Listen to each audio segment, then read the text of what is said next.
Hello पिलामाने साटिस्फायर रे आपनमानଙ୍କୁ ସ୍ୱାଗତ। ଆଜି ଆମେ ଦଶମ ଶ୍ରେଣୀର ଭୂଗୋଳ ବହିର ପ୍ରଥମ ଅଧ୍ୟାୟର ପ୍ରଥମ ପାଠ ସମ୍ବଳ ଓ ତାର ବିକାଶ ବିଷୟରେ ପଢିବା। ଆଉ ଏଥିରୁ ବହୁତ କିଛି କୋଶ୍ଚିନ୍ ତମର ମାଟ୍ରିକ ଏକ୍ଜାମରେ ଆସିଥାଏ। ତେଣୁକରି ଏଇଟା ଆମେ ଭଲ ଭାବରେ ପଢିବା। ଚ୍ୟାନେଲକୁ ଯଦି ନୂଆ ଆସିଲେ ଚ୍ୟାନେଲକୁ ସବସ୍କ୍ରାଇବ କରିଦେବେ, ଲାଇକ୍ କରିବେ, ସେୟାର କରିବେ, କମେଣ୍ଟ କରିବେ, ଯାହାଫଳରେ ଆପଣମାନେ ଏହି ପ୍ରକାର ଏଜୁକେସନ ଭିଡ଼ିଓ ଆପଣମାନେ ପାଇପାରିବେ। ଠିକ ଅଛି, ଆମେ ଦଶମ ଶ୍ରେଣୀର ଏହି ସମ୍ବଳ ତାର ବିକାଶ ବିଷୟରେ ପଢିବା। ଏହି ପ୍ରସଙ୍ଗରେ ଆମେ କଣ କଣ ପଢିବା ଟିକେ ଦେଖିଦେବା। ସମ୍ବଳର ସମ୍ବଳ ପଢିବା, ସମ୍ବଳର ଏବଂ ସମ୍ବଳ ବିକାଶ, ସମ୍ବଳର ପ୍ରକାରଭେଦ, ସମ୍ବଳର ବିକାଶ ଯୋଜନା ଓ ସମ୍ବଳର ସଂରକ୍ଷଣ ଧାରଣୀୟ ବିକାଶ, ସମ୍ବଳର ସଂରକ୍ଷଣ ଯୋଜନା ଓ ସ୍ୱାଧୀନତା ପରେ ସମ୍ବଳ ସଂରକ୍ଷଣ ନିମନ୍ତେ ପଦକ୍ଷେପ ବିଷୟରେ ପଢିବା। ପ୍ରଥମେ ଆମେ ପଢିବା ସମ୍ବଳ କଣ? ଦେଖିବା ସମ୍ବଳ। ଦେଖ, ସମ୍ବଳ ଜାଣିବା ପୂର୍ବରୁ ମନୁଷ୍ୟ କଣ କରିଥାଏ ପିଲାମାନେ, ଜୀବନ ଧାରଣ କରିବା ପାଇଁ ଭୂପୃଷ୍ଠର ପ୍ରାକୃତିକ ପରିବେଶ ଉପରେ ସର୍ବଦା ନିର୍ଭରଶୀଳତା ରହିଥାଏ ଓ ଯାହା ସେଥିପାଇଁ ସେ କଣ କରିଥାଏ ନା ଚତୁଃପାର୍ଶ୍ୱରେ ରହିଥିବା ପଦାର୍ଥ ଗୁଡ଼ିକୁ ସେ ପ୍ରତ୍ୟକ୍ଷ ବା ପରୋକ୍ଷ ଭାବରେ ବ୍ୟବହାର କରିଥାଏ। ଆଉ ସେ ସବୁ ଗୁଡ଼ାକ ଆମେ କଣ କହିଥାଉ ନା ତା ଜୀବନ ଶୈଳୀରେ କଣ କରିଥାଏ ନା ସେ ବ୍ୟବହାର କରିଥାଏ, ତାର ଆବଶ୍ୟକତାକୁ ପୂରଣ କରିଥାଏ। ତେଣୁକରି ସେ ସବୁ ବସ୍ତୁ ବା ପଦାର୍ଥକୁ କଣ କହିଥାଉ ଆମେ ସମ୍ବଳ କହିଥାଉ।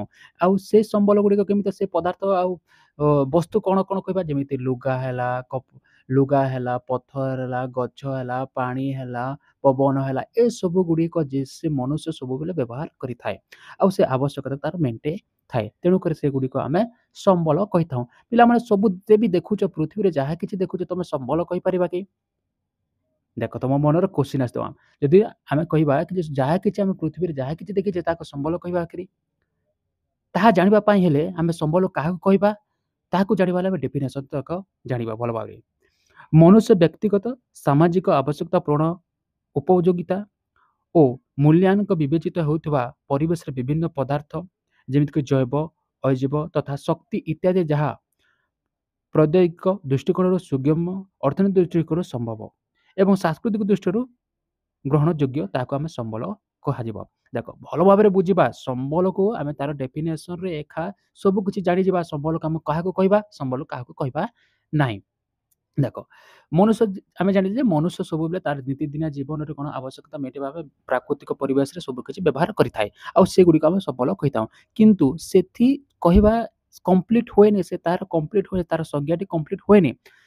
ଯଦି ଆମେ ପୁରାପୁରି ଯଦି ସମ୍ବଳର ଆମେ ଯଦି ପୁରାପୁରି ସଂଜ୍ଞାଟା ଦେବା, ତାହେଲେ ଦେଖ, ମନୁଷ୍ୟ ବ୍ୟକ୍ତିଗତ ସାମାଜିକ, ମନୁଷ୍ୟ କଣ କରିଥାଏ ବ୍ୟକ୍ତିଗତ ବା ସାମାଜିକ ଆବଶ୍ୟକତା ପୂରଣ ପାଇଁ ବିଭିନ୍ନ ପ୍ରକାର ମୂଲ୍ୟବାନ ବିବେଚିତ ହେଉଥିବା ପରିବେଶରେ ବିଭିନ୍ନ ପଦାର୍ଥକୁ ବ୍ୟବହାର କରେ। ଯେମିତି ସେ ଜୈବ ହଉ କି ଅଜୈବ ହଉ, ଜୈବ କଲେ ସେ ବିଭିନ୍ନ ପ୍ରକାର ପଶୁ ପକ୍ଷୀକୁ ସେ ବ୍ୟବହାର କରିଥାଏ ବା ତାର ଜୀବନକୁ ସେ ପରିମାର୍ଜିତ କରିବା ପାଇଁ ସେ ବ୍ୟବହାର କରିଥାଏ। ଅଜୈବ ହଉ ଯେମିତି ସେ କାଠ ହେଲା, ଚୌକି ହେଲା, ଚେୟାର ହେଲା, ଟେବୁଲ ହେଲା, ସବୁ କିଛି ନିର୍ଜୀବ ବସ୍ତୁକୁ ସେ ବ୍ୟବହାର କରେ ତାର ଜୀବନ। ଓ ଶକ୍ତି କହିଲେ ସେ ଯେମିତି ସୌର ଶକ୍ତି, ପବନ ଶକ୍ତି, ଜୁଆର ଶକ୍ତି, ଏସବୁ ଗୁଡ଼ି ତା ଜୀବନରେ ସେ ବ୍ୟବହାର କରିଥାଏ, ସେ ଜୈବ ହଉ କି ଅଜୈବ ହଉ। କିନ୍ତୁ ଯଦି ଆମେ ସେ ଉଦ୍ୟୋଗ ଦୃଷ୍ଟିରୁ ସେ ସୁଗମ ହେବା କଥା, ତ ସହିତ ସେ ଅର୍ଥନୈତିକ ଦୃଷ୍ଟିକୋଣ ସେ ସମ୍ଭବ ହେବା କଥା, ତ ସହିତ ସେ କଣ କରେ ସାଂସ୍କୃତିକ ଦୃଷ୍ଟିକୋଣ ସେ ଗ୍ରହଣ ଯୋଗ୍ୟ ହେଲେ ତାକୁ ଆମେ ସମ୍ବଳ କହିବା। ଯଦି ଯେକୌଣସି ବସ୍ତୁ ବା ସମ୍ବଳକୁ ଯଦି ଆମେ ଉଦ୍ୟୋଗୀ ମାନେ ଦୃଷ୍ଟିକୋଣ ସୁଗମ ହେବନି କି ଆର୍ଥିକ ଦୃଷ୍ଟିକୋଣ ସମ୍ଭବ ହେବନି କି ସାଂସ୍କୃତିକ ଦୃଷ୍ଟିର ଗ୍ରହଣ ଯୋଗ୍ୟ ହେବନି, ତାକୁ ଆମେ ସମ୍ବଳ କହିବା ଠିକ ହେବନି। ହୁଏତ ଆମର ଆବଶ୍ୟକତାକୁ ମେଣ୍ଟେଇ ଦେଇପାରିବ, କିନ୍ତୁ ସେ ତାକୁ ଆମେ ସମ୍ବଳ କହିବା ଠିକ ହେବନି। କାରଣ ଆମେ ଯଦି ଉଦ୍ୟୋଗ ଦୃଷ୍ଟିକୋଣରୁ ହଉ କି ଅର୍ଥନୈତିକ ଦୃଷ୍ଟିରୁ ସାଂସ୍କୃତିକ ଦୃଷ୍ଟିରୁ ଯଦି ସମ୍ଭବ ହେଉନାହିଁ, ତାହେଲେ ତାକୁ ଆମେ ସମ୍ବଳ କହିପାରିବା ନାହିଁ। ଏବେ ଜାଣିଲା ପିଲାମାନେ ଯେ ଆମେ ମନୁଷ୍ୟ ଯାହା କିଛି ବ୍ୟବହାର କରେ ପ୍ରତ୍ୟକ୍ଷ ପରୋକ୍ଷ ଭାବରେ ସେ ପ୍ରାକୃତିକ ଗ୍ରନ୍ଥାଗାରରୁ ଯାହା କିଛି ବ୍ୟବହାର କରେ, ସେ ସବୁକୁ ନେଇ ପ୍ରାକୃତିକ ଦୃଷ୍ଟିକୋଣ ହଉ କି ସାଂସ୍କୃତିକ ଦୃଷ୍ଟିକୋଣର ହଉ କି ଅର୍ଥନୈତିକ ଦୃଷ୍ଟିରୁ ଯଦି ସୁଗମ୍ୟ ସାଜୁଛି, ଗ୍ରହଣ ଯୋଗ୍ୟ ସାଜୁଛି, ତାହେଲେ ସେ ସବୁକୁ ଆମେ କହିବା ସମ୍ବଳ। ବୁଝେଇଥିବ, ନିହାତି ବୁଝିଥିବ। ଆମେ ଦେଖିଲା ଯାହା କିଛି ଗ୍ରହଣ ଯୋଗ୍ୟ ଯଦି ବାୟୁ ନିହାତି ପବନ ଗ୍ରହଣ ଯୋଗ୍ୟ, ଉଦ୍ୟୋଗ ଯୋଗ୍ୟ ଆଉ ସାଂସ୍କୃତିକ ମଧ୍ୟ ଦୃଷ୍ଟିକୋଣରୁ ଗ୍ରହଣ ଯୋଗ୍ୟ। ତେଣୁକୁ ଆମ ବାୟୁ ହଉଛି, ଆମେ ପବନ ହଉଛି, ଆମେ କହିପାରିବା କଣ ସମ୍ବଳ କହିପାରେ। ଯେମିତି ମୁଁ କହିବି କାଠ ମଧ୍ୟ ଆମେ ସମ୍ବଳ କହିବା, କାହିଁକି ନା ଆମେ ଉଦ୍ୟୋଗ ଦୃଷ୍ଟିରୁ ଆମେ କମ୍ପାନୀ ଗୁଡ଼ିକରୁ ତାକୁ ଆଣିପାରିବା, ତାହାକୁ ଆମେ ଅର୍ଥନୀତି ଦୃଷ୍ଟିରୁ ଆମେ ବିଭିନ୍ନ ପ୍ରକାର ଆମେ ଯନ୍ତ୍ରପାତି ବନେଇ ବା ବିଭିନ୍ନ ପ୍ରକାର ଖେଳଣା ବନେଇ ଆମେ ତାଙ୍କୁ ବିକିପାରିବା। ବା ସାଂସ୍କୃତିକ ଦୃଷ୍ଟିରୁ କହିଲେ ଆମେ ଗଛକୁ ଆମେ ବିଭିନ୍ନ ପ୍ରକାର ଅନୁଷ୍ଠାନ, ଶିଳ୍ପାୟନ, ରାସ୍ତାଘାଟରେ ବ୍ୟବହାର କରିପାରିବା। ତେଣୁକରି ସବୁ ଯାହା କିଛି ଅର୍ଥନୈତିକ ଦୃଷ୍ଟିକୋଣରୁ ବା ସାଂସ୍କୃତିକ ଦୃଷ୍ଟିକୋଣରୁ ଓ ପ୍ରଦ୍ୟୋଗିକ ଦୃଷ୍ଟିରୁ ଯାହା କିଛି ସମ୍ଭବ ହେଇପାରୁଛି, ଆମେ ତାକୁ ଗ୍ରହଣଯୋଗ୍ୟ ହେଇପାରୁଛେ, ତାକୁ ଆମେ ସମ୍ବଳ କହିପାରିବା। ବୁଝେଇଥିବ ନିହାତି। ନେକ୍ସଟ ଯିବା। ଯେମିତି ପିଲାମାନେ ଦେଖ, ଏଠାରେ ଏକ୍ଜାମ୍ପଲ ଅଛି ଦେଖ, ଗୋଟେ ଆମେ ଏଇଟା ହେଉଛି ଝରଣା ରହିଛି, ସମୁଦ୍ର ରହିଛି, ଏଇଟା ଗୋଟେ ମରୁସ୍ଥଳୀ ଅଛି, ଏଠି ଖଣିଜ ପଦାର୍ଥ ଅଛି, ଜଙ୍ଗଲ ରହିଅଛି। ସେପରି ଉଦ୍ୟୋଗିକ ଦୃଷ୍ଟିକୋଣ ସୁଗମ ହେବା କଥା, ଆର୍ଥନିକ ଦୃଷ୍ଟିକୋଣ ସମ୍ଭବ ହେବା କଥା, ଆଉ ସାଂସ୍କୃତିକ ଦୃଷ୍ଟିକୋଣ ସେ ଗ୍ରହଣଯୋଗ୍ୟ ହେଲେ ତାକୁ ଆମେ ସମ୍ବଳ କହିପାରିବା। ଦେଖ, ସେଥିପାଇଁ ପିଲାମାନେ ମନେ ରଖ ଯେ ମନୁଷ୍ୟକୁ ସମ୍ବଳର ସ୍ରଷ୍ଟା କର୍ତ୍ତା ଭାବେ କୁହାଯାଏ। କାରଣ କାହିଁକି କୁହାଯାଏ? ଦେଖ, ମନୁଷ୍ୟକୁ ସମ୍ବଳର ସ୍ରଷ୍ଟା କର୍ତ୍ତା କୁହାଯାଇବାର ତାର ପଛର କାହିଁକି କୁହାଯାଏ? ଆମେ ଦେଖ, ପ୍ରାକୃତିକ ପରିବେଶ ମଧ୍ୟରେ ଅବ୍ୟବହୃତ କିମ୍ବା ଅଜ୍ଞାତ ହୋଇ ରହିଥିବା ପଦାର୍ଥ ବା ସମ୍ବଳ ରୂପେ ବିବେଚିତ ହୋଇ ନଥାଏ। ଆମେ ଆମେ ଆଗରୁ ଜାଣିଛେ କି ଏଇଟା ସମ୍ବଳ ନୁହେଁ। ଆମେ କିଏ ବିବେଚିତ କରେ? ସେ ମଣିଷ ଏକା ବିବେଚିତ କରେ ଯେ ଏଇଟା ସମ୍ବଳ ନୁହେଁ, ଏଇଟା ଏଇଟା ଏଇଟା ସେ କେନ ଜଣିବାର କାମ କରିଥାଏ କିଏ? ମନୁଷ୍ୟ। ଆଉ ମନୁଷ୍ୟ କ'ଣ କରିଥାଏ? ମନୁଷ୍ୟର ତାର ସନ୍ଧାନ କରି ବିଭିନ୍ନ କାର୍ଯ୍ୟର ବିନିଯୋଗ କଲେ ତାର ସମ୍ବଳ ରୂପେ ବିବେଚିତ କରିଯାଏ। ଆଉ ସେଇ ବସ୍ତୁ ବା ସେ ପଦାର୍ଥକୁ କ'ଣ କରିଥାଏ? ମନୁଷ୍ୟ ବିଭିନ୍ନ ପ୍ରକାର କାମରେ ଲଗେଇଥାଏ, ବିନିଯୋଗ କରିଥାଏ, ଆଉ ସମ୍ବଳ ରୂପ ଦେଇଥାଏ ବୋଲି ଆମେ ତାକୁ ସମ୍ବଳ ବୋଲି କୁହାଯାଏ। ଆଉ ତେଣୁକରି ଆମେ ମନୁଷ୍ୟକୁ ସମ୍ବଳର ସ୍ରଷ୍ଟା କର୍ତ୍ତା ଭାବେ ବିବେଚିତ କରିଥାଉ। ଓ ସମ୍ବଳ ହେଉଛି ମାନବ କାର୍ଯ୍ୟକଳାପର କ୍ରିୟାତ୍ମକ ବସ୍ତୁ। ମନୁଷ୍ୟ ସବୁ କିଛି ବ୍ୟବହାର କରିଥାଏ। ସମ୍ବଳ ଯେତେ ବି ଅଛି ମନୁଷ୍ୟ ଏକା ବ୍ୟବହାର କରିଥାଏ, ମନୁଷ୍ୟର ଏକା ଶେଷ ହୋଇଥାଏ ସମ୍ବଳ। ଠିକ ଅଛି, ନେକ୍ସଟ ଯିବା। ଦେଖ, ସେଥିପାଇଁ ଆମେ କହିବା, ଦେଖ ବୁଝି ହେଲା, ଏଇଟା ମନୁଷ୍ୟର ସମ୍ବଳର ସ୍ରଷ୍ଟା କର୍ତ୍ତା ବୋଲି କୁହାଯିବାର କାରଣ ହେଉଛି କି ଯେ ମନୁଷ୍ୟ କ'ଣ କରିଥାଏ? ସେ ଜ୍ଞାତ ବା ଅବ୍ୟବହୃତ କୁ ଜଣେଇଥାଏ, ଆଉ ସେ ସମ୍ବଳ ରୂପ ଦେଇଥାଏ, ଆଉ ସେ ସବୁକୁ ମନୁଷ୍ୟର କ୍ରିୟାତ୍ମକ ବସ୍ତୁ ହିଁ ସମ୍ବଳ କୁହାଯାଏ। ସେ ତେଣୁକରି ଆମେ ସମ୍ବଳକୁ ସ୍ରଷ୍ଟା କର୍ତ୍ତା ଭାବେ କୁହାଯାଏ ବୋଲିକରି ଜାଣିବା। ବୁଝିଲା? ସମ୍ବଳର ଦେଶର ଅର୍ଥନୈତିକ ଦେଶର ଚାବିକାଠି କୁହାଯାଏ। ସମ୍ବଳକୁ ଦେଶର ଅର୍ଥନୈତିକ ବିକାଶର ଚାବିକାଠି କରିବାର କାରଣ ହେଉଛି ଯେଉଁ ଦେଶର ଏହି ସମ୍ବଳକୁ ଗଚ୍ଛିତ ଅବସ୍ଥାକୁ ରୁ ନେଇ ଯେମିତି ପରିମାଣରେ ବିକଶିତ ପାରିଛି, ସେ ଦେଶର ଅର୍ଥନୈତିକ ଅବସ୍ଥା ସେତିକି ପରିମାଣରେ ସମୃଦ୍ଧି ହେଇପାରିଛି। ଯେଉଁ ଦେଶ ସେ କ'ଣ କରିଛି ପିଲାମାନେ? ଯେଉଁ ଦେଶ ଯେତେ ସମ୍ବଳକୁ ସେ ଗଚ୍ଛିତ ଅବସ୍ଥାରେ ରଖିପାରିବ, ଷ୍ଟୋର କରିକି ରଖିପାରିବ, ଏବଂ ସେମିତି ପରିମାଣରେ ଯେମିତି ବିକଶିତ କରିପାରିଛି, ସେ ଦେଶ ଅର୍ଥନୈତିକ ଅବସ୍ଥା ସେତିକି ସମୃଦ୍ଧି ହେଉଛି। ସପୋଜ ଧରି ନେବା କି ଯେ ଆମ ପାଖରେ ଗଚ୍ଛିତ ସମ୍ବଳ ରହିଛି, କିନ୍ତୁ ଆମ ପାଖରେ ସେତେ ବିଜ୍ଞାନ ଜ୍ଞାନ କୌଶଳ ନାହିଁ, ବୋଲେ ଆମ ଦେଶର ବିକଶିତ ଦେଶ ଆଡ଼କୁ ଯିବ କି? ନାହିଁ। କାହିଁକି ନା ହୁଏତ ଆମ ପାଖରେ ଗଚ୍ଛିତ ସମ୍ବଳ ଅଛି, କିନ୍ତୁ ଆମ ପାଖରେ ଜ୍ଞାନ କୌଶଳ ନାହିଁ। ତେଣୁକରି ଯେଉଁ ଦେଶରେ, ଯେମିତି ଆମ ଦେଶର କ'ଣ କରିଥିଲେ ସେ ସମୟରେ ଇଂରେଜମାନେ ଆସିଲେ। ଇଂରେଜମାନେ ଆମ ଦେଶରେ ହୁଏତ ଆମ ଖଣି ଥିଲା, ବିଭିନ୍ନ ପ୍ରକାର ବସ୍ତୁ ସାମଗ୍ରୀ ଥିଲା, ଯେଉଁଟାକି ଆମ ପାଇଁ ମୂଲ୍ୟବାନ ସାମଗ୍ରୀ ଗୁଡ଼ିକ ଥିଲା। ସେ ସବୁକୁ କ'ଣ କଲେ? ବିଭିନ୍ନ ପ୍ରକାର ଆମର କାରିଗରର ଅଭାବ ଥିଲା। କାରିଗର କହିଲେ ଟେକ୍ନୋଲୋଜିର ଅଭାବ ଥିଲା। ସେମାନେ କ'ଣ କଲେ? ବିଭିନ୍ନ ପ୍ରକାର ଉପାୟରେ ସେ ଅଲଗା ଦେଶକୁ ନେଇକରି ସେମାନେ ରପ୍ତାନି କଲେ। କିନ୍ତୁ ଯଦି ସେଇ ସମୟରେ ଯଦି ଆମ ପାଖରେ ଯଦି ଜ୍ଞାନ କୌଶଳ ସେପରି ଥାନ୍ତା, ବୋଲେ ଆମ ଦେଶ ବିକଶିତ ଆଡ଼କୁ ଯାଇଥାନ୍ତା। ଯେମିତି ପରିମାଣରେ ବିକଶିତ କରିପାରିଛି, ସେ ଦେଶ ଅର୍ଥନୈତିକ ଅବସ୍ଥା ସେତିକି ସମୃଦ୍ଧି ହେଇପାରିଛି। ମନେକର ଗଚ୍ଛିତ ଅବସ୍ଥାରେ ଅଛି ସମ୍ବଳ, ଆଉ ସେ ଗଚ୍ଛିତ ସମ୍ବଳ କ'ଣ କରିବ? ଯେଉଁ ଦେଶ ତାର ବିକଶିତ ଡେଭଲପମେଣ୍ଟ କରିବ, ଆଉ ଡେଭଲପମେଣ୍ଟ କରିବା ଯୋଗୁଁ ସେ କାରଣ ତାର ପାଖରେ ଅର୍ଥନୈତିକ ଅବସ୍ଥା ସେତିକି ପରିମାଣରେ ସମୃଦ୍ଧି ହେବ। ଯେଉଁ ଦେଶ ଅର୍ଥନୈତିକ ବିକାଶ କରିବ, ବୋଲେ ତା ପାଖରେ ସମ୍ବଳ ଥିବ, ଆଉ ସମ୍ବଳକୁ ବିଭିନ୍ନ ଉପାୟରେ ସେ ବିଭିନ୍ନ ସ୍କିଲ୍ ଅନୁସାରେ, ବିଭିନ୍ନ ଟେକ୍ନୋଲୋଜି ଅନୁସାରେ ସେ ବ୍ୟବହାର କଲେ ସେ ଦେଶଟା ସେତେ ପ୍ରଗତି ହେଇପାରିବ। ଗଚ୍ଛିତ ସମ୍ବଳ ରହିଲେ କାମ ଦେବନି, କି ଜ୍ଞାନ କୌଶଳ ଯଦି ନଥିଲେ କିଛି ହେବନି। ଜ୍ଞାନ କୌଶଳ ଯଦି ଥିବ, ବୋଲେ ଗଚ୍ଛିତ ସମ୍ବଳ ନଥିବ, କିଛି କାମ ଦେବନି, କି ଗଚ୍ଛିତ ସମ୍ବଳ ଥିବ, ଟେକ୍ନୋଲୋଜି ନଥିବ, କିଛି କାମ ଦେବନି।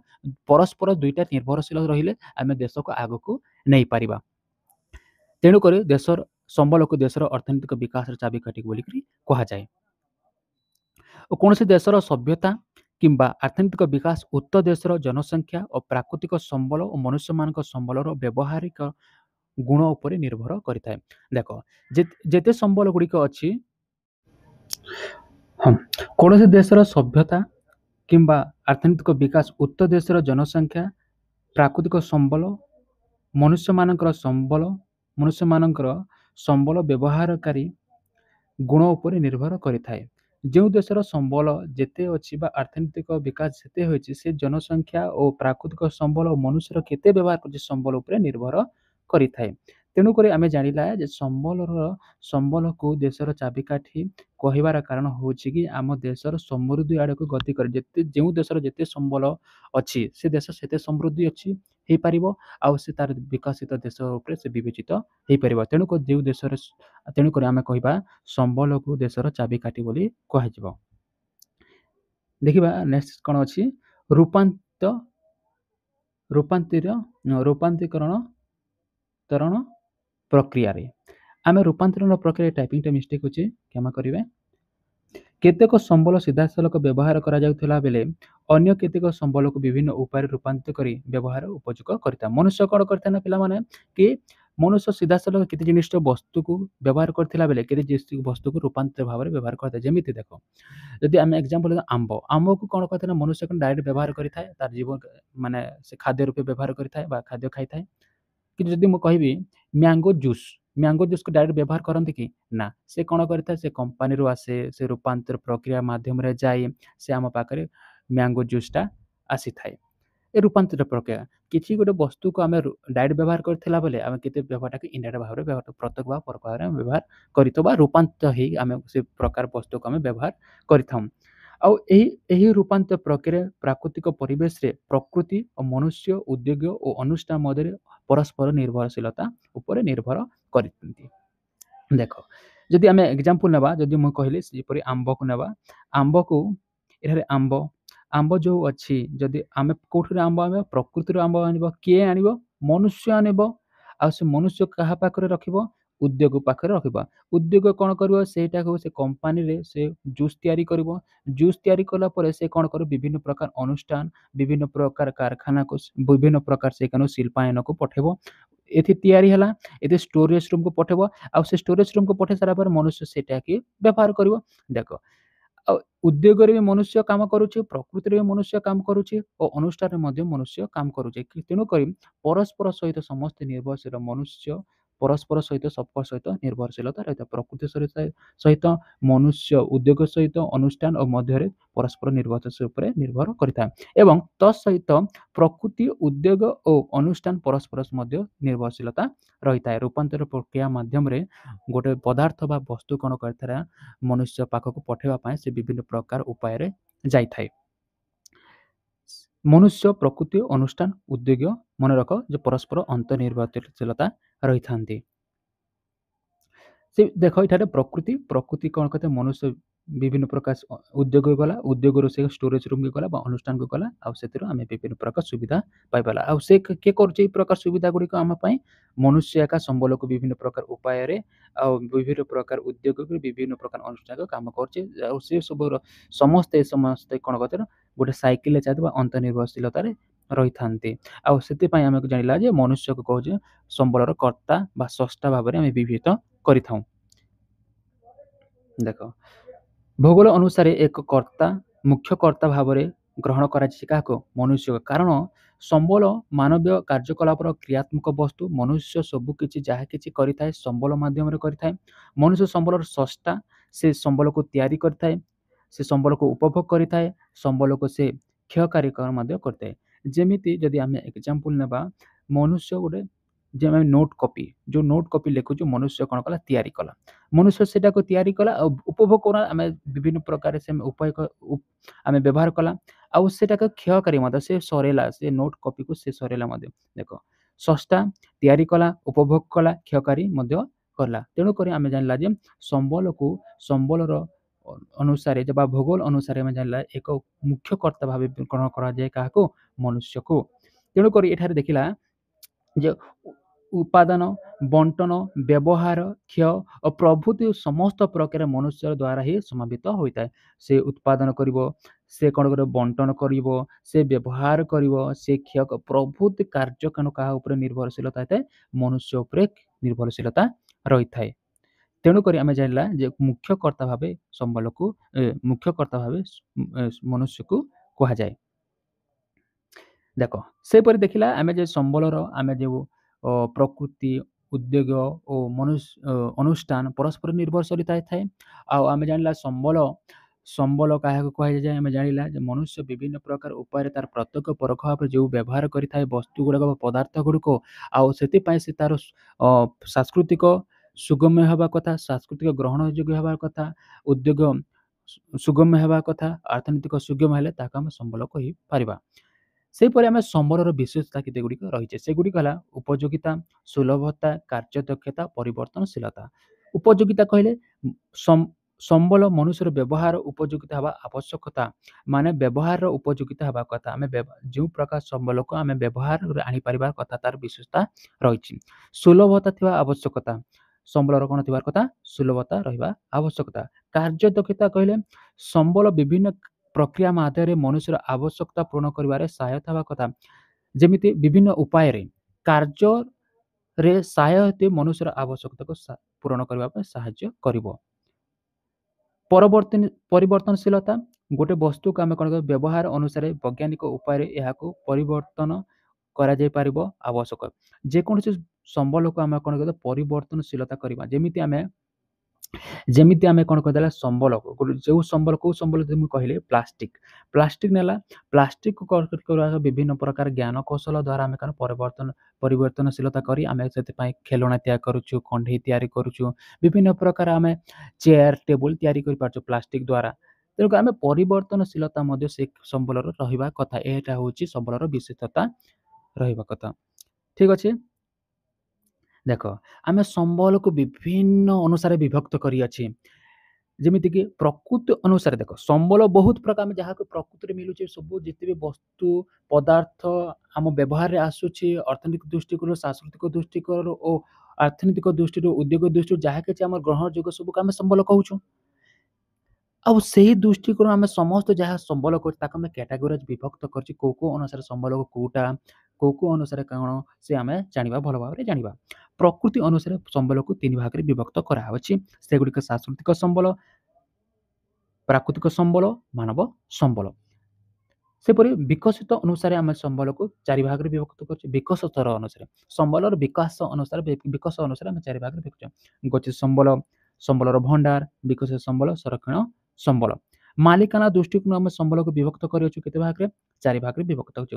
ବ୍ୟକ୍ତିଗତ ସମ୍ବଳ, ଗୋଷ୍ଠୀଗତ ସମ୍ବଳ, ଜାତୀୟ ସମ୍ବଳ, ଅନ୍ତର୍ଜାତିକ ସମ୍ବଳ।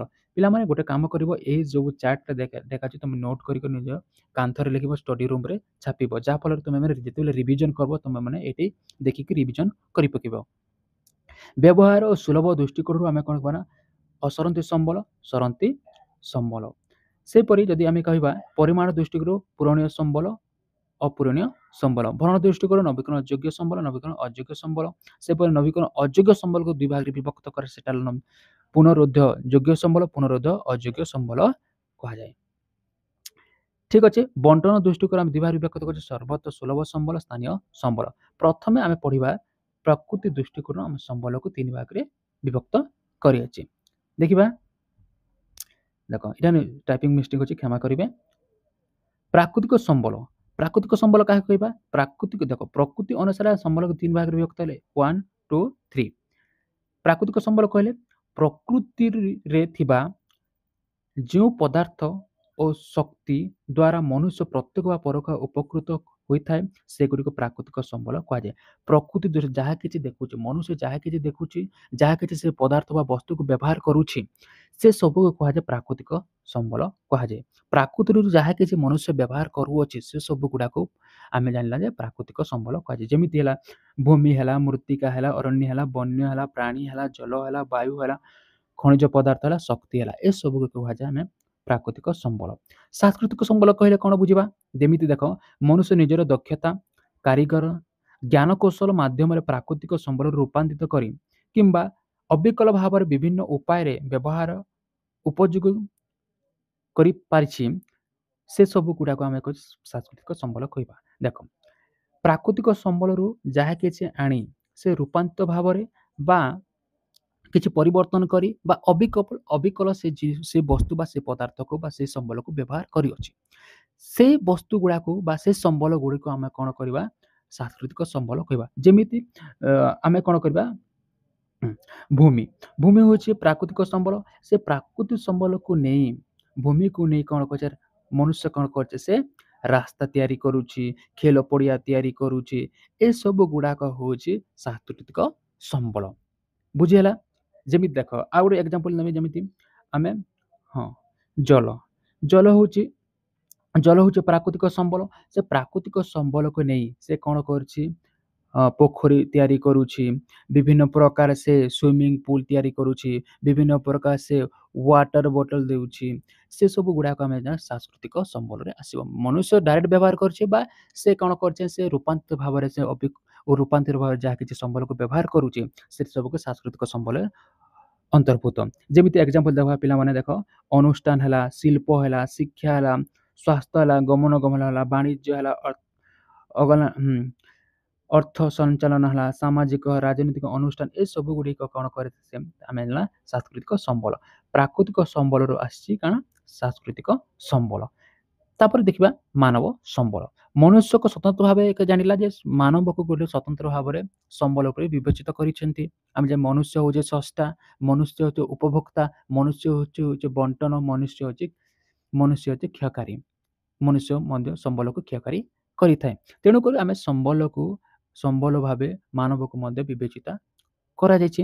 ସ୍ୱତନ୍ତ୍ରର ମାନ୍ୟତା ଦିଆଯାଇଛି ଓ ମନୁଷ୍ୟ ଏବଂ ତାର ପରିବେଶରେ ସାଂସ୍କୃତିକ ସଂଗଠନ ମିଳିତ ଓ ପ୍ରକ୍ରିୟାରେ ସମ୍ବଳକୁ ସୃଷ୍ଟି ହୋଇଥାଏ।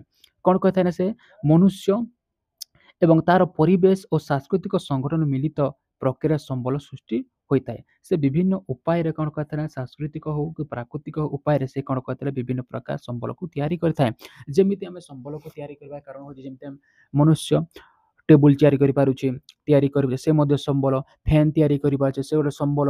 ମୋବାଇଲ ତିଆରି କରୁଛି ଯୋଉଟା ମୋ ଭିଡ଼ିଓ ଦେଖୁଛ, ଲ୍ୟାପଟପ୍ ବୁଲୁଛ ସେ ଭିଡ଼ିଓ ଦେଖୁଛ, ମୋ ଭିଡ଼ିଓ ଦେଖୁଛ। ଏଗୁଡ଼ାକ ସବୁ ମନୁଷ୍ୟ କ'ଣ ତିଆରି କରୁଛି। ତେଣୁକରି ଏଗୁଡ଼ା ମାନବ ସମ୍ବଳରେ ଅନ୍ତର୍ଭୁତ ରହିପାରିବ। ସେ ସଂରଚନା କରିପାରିବ, ସେ କ'ଣ କହୁଛ ସଂସ୍ଥାପନ କରିବ, ସେ ଗୁଣବତ୍ତା କରିବ। ଏସବୁ ଗୁଡ଼ାକ ମାନବ ସମ୍ବଳରେ ଅନ୍ତର୍ଭୁତ ହେଇପାରୁଛି। ନେକ୍ସଟ ଯିବା ପ୍ରାକୃତିକ ସମ୍ବଳ ସରିଲା, ଭଲ ଭାବରେ ବୁଝି ହେଲା। ଆମେ ପ୍ରାକୃତି ଅନୁସାରେ ସମ୍ବଳକୁ ପ୍ରାକୃତିକ ସମ୍ବଳ, ସାଂସ୍କୃତିକ ସମ୍ବଳ, ମାନବ ସମ୍ବଳରେ ବିଭକ୍ତ କରିଅଛି। ନେକ୍ସଟ ଯିବା ଉତ୍ପତ୍ତି ଦୃଷ୍ଟିକୋଣରୁ ଆମେ ସମ୍ବଳକୁ ଦୁଇ ଭାଗରେ ବିଭକ୍ତ କରି ଜୈବ ସମ୍ବଳ, ଅଜୈବ ସମ୍ବଳ। ଜୈବ ସମ୍ବଳ କହିବା ବା ବାୟୋଟିକ୍ ରିସୋର୍ସ କାହାକୁ କହିବା ଯେଉଁ ସମ୍ବଳର ଅନ୍ତର୍ଗତ ସଜୀବ ବସ୍ତୁ। ସଜୀବ ବସ୍ତୁ କହିଲେ ଯେଉଁ ଜୀବ ନିଜର ବଂଶ ବିସ୍ତାର କରିବ, ସେ ଗୋଟେ ସ୍ଥାନରୁ ଅନ୍ୟ ସ୍ଥାନକୁ ଗତି କରିପାରିଥିବ, ସେ ନିଜ ଖାଦ୍ୟ ନିଜେ ତିଆରି କରିପାରୁଥିବ, ସେଇଟା କହିଥାଉ ଆମେ ସଜୀବ ବସ୍ତୁ।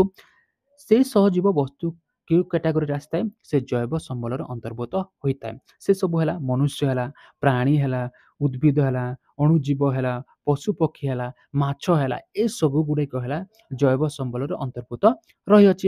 ସେହିପରି ଅଜୈବ ସମ୍ବଳ ଗୁଡ଼ିକ କେମିତି? ଅଜୈବ ସମ୍ବଳ କହିଲେ ଯାହାର ଜୀବନ ନାହିଁ, ସେ ଗୋଟେ ଜାଗାକୁ ଅନ୍ୟତ୍ର ସ୍ଥାନାନ୍ତରିତ ହୋଇପାରିବନି, ସେ ବଂଶ ବିସ୍ତାର କରିପାରିବନି, ସେ ନିଜ ଖାଦ୍ୟ ନିଜେ ତିଆରି କରିପାରିବନି, ତାକୁ ଆମେ ନିର୍ଜୀବ ବସ୍ତୁ କହିଥାଉ। ଯେମିତି ହେଲା କାଠ, ଚୌକି, ଚେୟାର, ଫ୍ୟାନ୍ ଏସବୁ ଗୁଡ଼ିକ ଯାହାର ଜୀବନ ନାହିଁ। ଭୂମି, ଶିଳା, ଜଳ, ମୃତ୍ତିକା, ଖଣିଜ ଏସବୁ ଗୁଡ଼ାକ ହେଉଛି ଅଜୈବ ସମ୍ବଳର ଅନ୍ତର୍ଭୁତ ଅଛି। ଦେଖ ଉତ୍ପତ୍ତି ଦୃଷ୍ଟିକୋଣ ଦୁଇ ଭାଗରେ ବିଭକ୍ତ ଅଛି, ଜୈବ ସମ୍ବଳ, ଅଜୈବ ସମ୍ବଳ। ପ୍ରକୃତି ଅନୁସାରେ ଦୁଇ ଭାଗରେ ଆମେ କେତେ ଭାଗରେ ବିଭକ୍ତ କଲା? ତିନି ଭାଗରେ ବିଭକ୍ତ କଲା। ପ୍ରାକୃତିକ ସମ୍ବଳ, ସାଂସ୍କୃତିକ ସମ୍ବଳ, ମାନବ ସମ୍ବଳ। ଦେଖ ନେକ୍ସଟ ଯିବା ଯେମିତି ଏକ୍ସାମ୍ପଲ୍ ଅଛି ପିଲାମାନେ ଦେଖ ସନଲାଇଟ୍ ହେଲା, ଆଟମୋସ୍ଫିୟର ହେଲା, ଟେମ୍ପରେଚର ହେଲା, ୱାଟର ହେଲା, ମିନେରାଲ୍ସ ହେଲା, ସଏଲ ହେଲା, ଏଗୁଡ଼ିକ ଅଜୈବ ସମ୍ବଳର ଅନ୍ତର୍ଭୁତ ରହିଅଛି। ଏମାନେ ଦେଖ ନିଜ ଖାଦ୍ୟ ନିଜେ ତିଆରି କରିପାରିବ କି? ଏଇଟା ସଏଲଟା ନିଜ ଖାଦ୍ୟ ନିଜେ ତିଆରି କରିପାରିବ କି? ନା ମିନେରାଲ୍ସରେ କରିପାରିବ କି? ନାହିଁ। ବାୟୋଟିକ୍ସ ରିସୋର୍ସେସ୍ କହିଲେ ଯେ ବା ଜୈବ ସମ୍ବଳ କହିଲେ ଯେଉଁଟା ଯେମିତି ବ୍ୟାକ୍ଟେରିଆ ହେଲା, ଆର୍ଟିସ୍ ହେଲା, ପ୍ଲାଣ୍ଟସ ହେଲା, ଫଙ୍ଗି ହେଲା, ଏସବୁ ଗୁଡ଼ିକ ଜୈବ ସମ୍ବଳର ଅନ୍ତର୍ଭୁତ ରହିଅଛି। ନେକ୍ସଟ ଦେଖ ବ୍ୟବହାର ଓ ସୁଲଭତା ଅନୁସାରେ ଆମେ ସମ୍ବଳକୁ ଦୁଇ ଭାଗରେ ବିଭକ୍ତ କରିଅଛି। ଦେଖ ଆମେ ଯେତେ ବି ଅଛୁ ତାର ବିଭକ୍ତ କରିଅଛୁ। ସମ୍ବଳ ତ ବହୁତ ପ୍ରକାର। ଆମେ ସମ୍ବଳକୁ ବିଭିନ୍ନ ଉପାୟରେ ବା ବିଭିନ୍ନ ଚିହ୍ନିବା ଉପାୟରେ, ବିଭିନ୍ନ ଆମ ଜାଣିବା ଉପରେ ଯେମିତି ଆମେ ପ୍ରାକୃତିକ ଅନୁସାରେ ସମ୍ବଳକୁ ତିନି ଭାଗରେ ବିଭକ୍ତ କଲା। ଉତ୍ପତ୍ତି ଦୃଷ୍ଟିକୋଣରୁ ଆମେ ଦୁଇ ଭାଗରେ ବିଭକ୍ତ କଲା। ସେହିପରି ବ୍ୟବହାର ଓ ସୁଲଭତା ଅନୁସାରେ ବ୍ୟବହାର ଆମେ କେଉଁ ଅନୁସାରେ କରୁଛୁ, ସୁଲଭତା କେଉଁ ଅନୁସାରେ କରୁଛୁ, ସେ ଅନୁସାରେ ଆମେ ସମ୍ବଳକୁ ଦୁଇ ଭାଗରେ ବିଭକ୍ତ କରିଅଛୁ। ଅସରନ୍ତି ସମ୍ବଳ ଆଉ ଏଟା କ୍ଷୟଶୀଳ ସମ୍ବଳ। ଯେମିତି ତାକୁ ଅସରନ୍ତି ସମ୍ବଳ ବା କ୍ଷୟଶୀଳ ସମ୍ବଳ କୁହାଯାଏ। ଏ ସାଇଡ୍‌କେ କହିବାକୁ ଗଲେ ଆମେ ସରନ୍ତି ସମ୍ବଳ ବା ସୀମିତ ସମ୍ବଳ ବା କ୍ଷୟଶୀଳ ସମ୍ବଳ। ଦେଖ, ଯେଉଁ ସମ୍ବଳ ମନୁଷ୍ୟ ବାରମ୍ବାର ବ୍ୟବହାର ସତ୍ତ୍ୱେ ନିଃଶେଷ ହୁଏ ନାହିଁ, ସେଗୁଡ଼ିକୁ ଅସରନ୍ତି ବା ଅକ୍ଷୟ ସମ୍ବଳ କୁହାଯାଏ। ଏମିତି ଏକ ସମ୍ବଳ ଯେଉଁ ସମ୍ବଳକୁ ମନୁଷ୍ୟ ଯେତେ ବ୍ୟବହାର କଲେ ବି ତୁମେ ନିଜେ ଚାହିଁଲେ ମଧ୍ୟ ବି ଶେଷ କରିପାରିବନି। ଯେମିତି ସୌରଶକ୍ତିକୁ ତମେ ସରେଇ ଦେଖ, ସରିପାରିବ କି? ନାହିଁ। ସେ ହେଉଛି ଅସରନ୍ତି ସମ୍ବଳ। ବାୟୁକୁ ସରିପାରିବ କି? ନା, ବାୟୁକୁ ମଧ୍ୟ କେବେ ବି ସରିପାରିବନି। ତୁମେ ଯେତେ ଚେଷ୍ଟା କଲେ ବି ସରିପାରିବନି। ତେଣୁକରି ସେ ଆସିବ କୋଉ କ୍ୟାଟାଗୋରୀ ଆସିବ? ଅକ୍ଷୟ ସମ୍ବଳ ଆସିବ। ଆମେ ସରିପାରିବା ନାହିଁ, ଯେତେ ବ୍ୟବହାର କଲେ ବି ତାକୁ ସରିପାରିବା ନାହିଁ, ତାକୁ ଅସରନ୍ତି ସମ୍ବଳ କୁହାଯାଏ। ସରନ୍ତି ସମ୍ବଳ କହିଲେ ଯେଉଁ ସମ୍ବଳ ଗୁଡ଼ିକ ମନୁଷ୍ୟ ବ୍ୟବହାର ଦ୍ୱାରା କ୍ରମଶଃ ହ୍ରାସ ପାଇଥାଏ ଓ କିମ୍ବା ଶେଷ ହୋଇଯିବାର ଆଶଙ୍କା ଥାଏ, ସେ ପ୍ରକାର ସମ୍ବଳକୁ ଆମେ କହିଥାଉ ସରନ୍ତି ସମ୍ବଳ ବା ସୀମିତ ସମ୍ବଳ ବା କ୍ଷୟଶୀଳ ସମ୍ବଳ କୁହାଯାଏ। ଯେଉଁ ସମ୍ବଳକୁ ମନୁଷ୍ୟ ବ୍ୟବହାର କଲେ ସେ କ୍ରମଶଃ ହ୍ରାସ ପାଇଯିବାର ଆଶଙ୍କା ଥାଏ, ଆମେ ସରିଯିବାର ଆଶଙ୍କା ଥାଏ, ସେ ପ୍ରକାର ସମ୍ବଳକୁ କହିଥାଉ ଆମେ କ୍ଷୟଶୀଳ ସମ୍ବଳ ବା ସୀମିତ ସମ୍ବଳ ବା ସରନ୍ତି ସମ୍ବଳ କୁହାଯାଏ। ଯେମିତି ପେଟ୍ରୋଲିୟମକୁ ଯଦି ମୁଁ ବ୍ୟବହାର କରିଦେବା, ତମେମାନେ ବ୍ୟବହାର କରିପାରିବା, ତମେ ଯେଉଁ ଗାଡ଼ି ବଗୁଛ, ଯେଉଁ କାର ବଗୁଛ, ସେ ସବୁ ଚଢ଼ୁଛ, ସବୁଥିରେ ତମେ ପେଟ୍ରୋଲିୟମ ବ୍ୟବହାର କରୁଛ, ପେଟ୍ରୋଲିୟମ ଦିନେ ନା ଦିନେ ସରିବ ନା। ଏସବୁ ପେଟ୍ରୋଲିୟମଟେ କୋଉ କ୍ୟାଟାଗୋରୀରେ ସରନ୍ତି ସମ୍ବଳରେ ଆସିବ। କୋଇଲା ବିଭିନ୍ନ ପ୍ରକାର ଆମେ ବ୍ୟବହାର କରୁଛୁ, କୋଇଲା ମଧ୍ୟ ଅସରନ୍ତି ସମ୍ବଳ କି? ନା, ସରନ୍ତି ସମ୍ବଳ।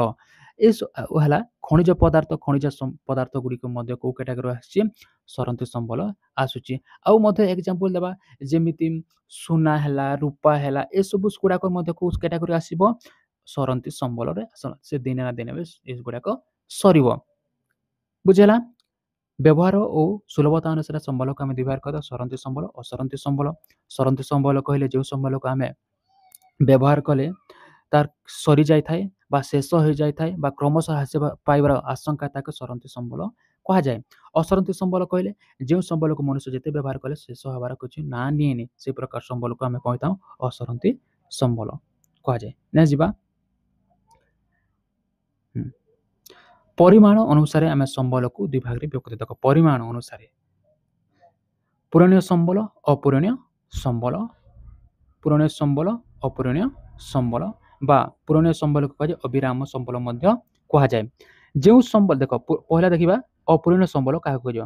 ଯେଉଁ ସମ୍ବଳ ମନୁଷ୍ୟର ବ୍ୟବହାର ଦ୍ୱାରା ସମ୍ପୂର୍ଣ୍ଣ ଶେଷ ହୋଇଯାଏ ଏବଂ ପୁନଃ ସୃଷ୍ଟି କରାଯାଇ ପାରିବା ନାହିଁ, ତାକୁ ଅପୂରଣୀୟ ସମ୍ବଳ କୁହାଯାଏ। ଦେଖ, ଯେଉଁ ସମ୍ବଳ ଯଦି ମନୁଷ୍ୟ ବ୍ୟବହାର କଲା କିନ୍ତୁ ତାକୁ ଆଉ ଥରେ ସୃଷ୍ଟି କରିବା ବା ତାକୁ ଆମେ ପୂରଣ କରିବାର ଆମ ପାଖରେ ସମ୍ଭବ ହେବନି, ଏହି ପ୍ରକାର ସମ୍ବଳକୁ ଆମେ ଅପୂରଣୀୟ ସମ୍ବଳ କୁହାଯାଏ।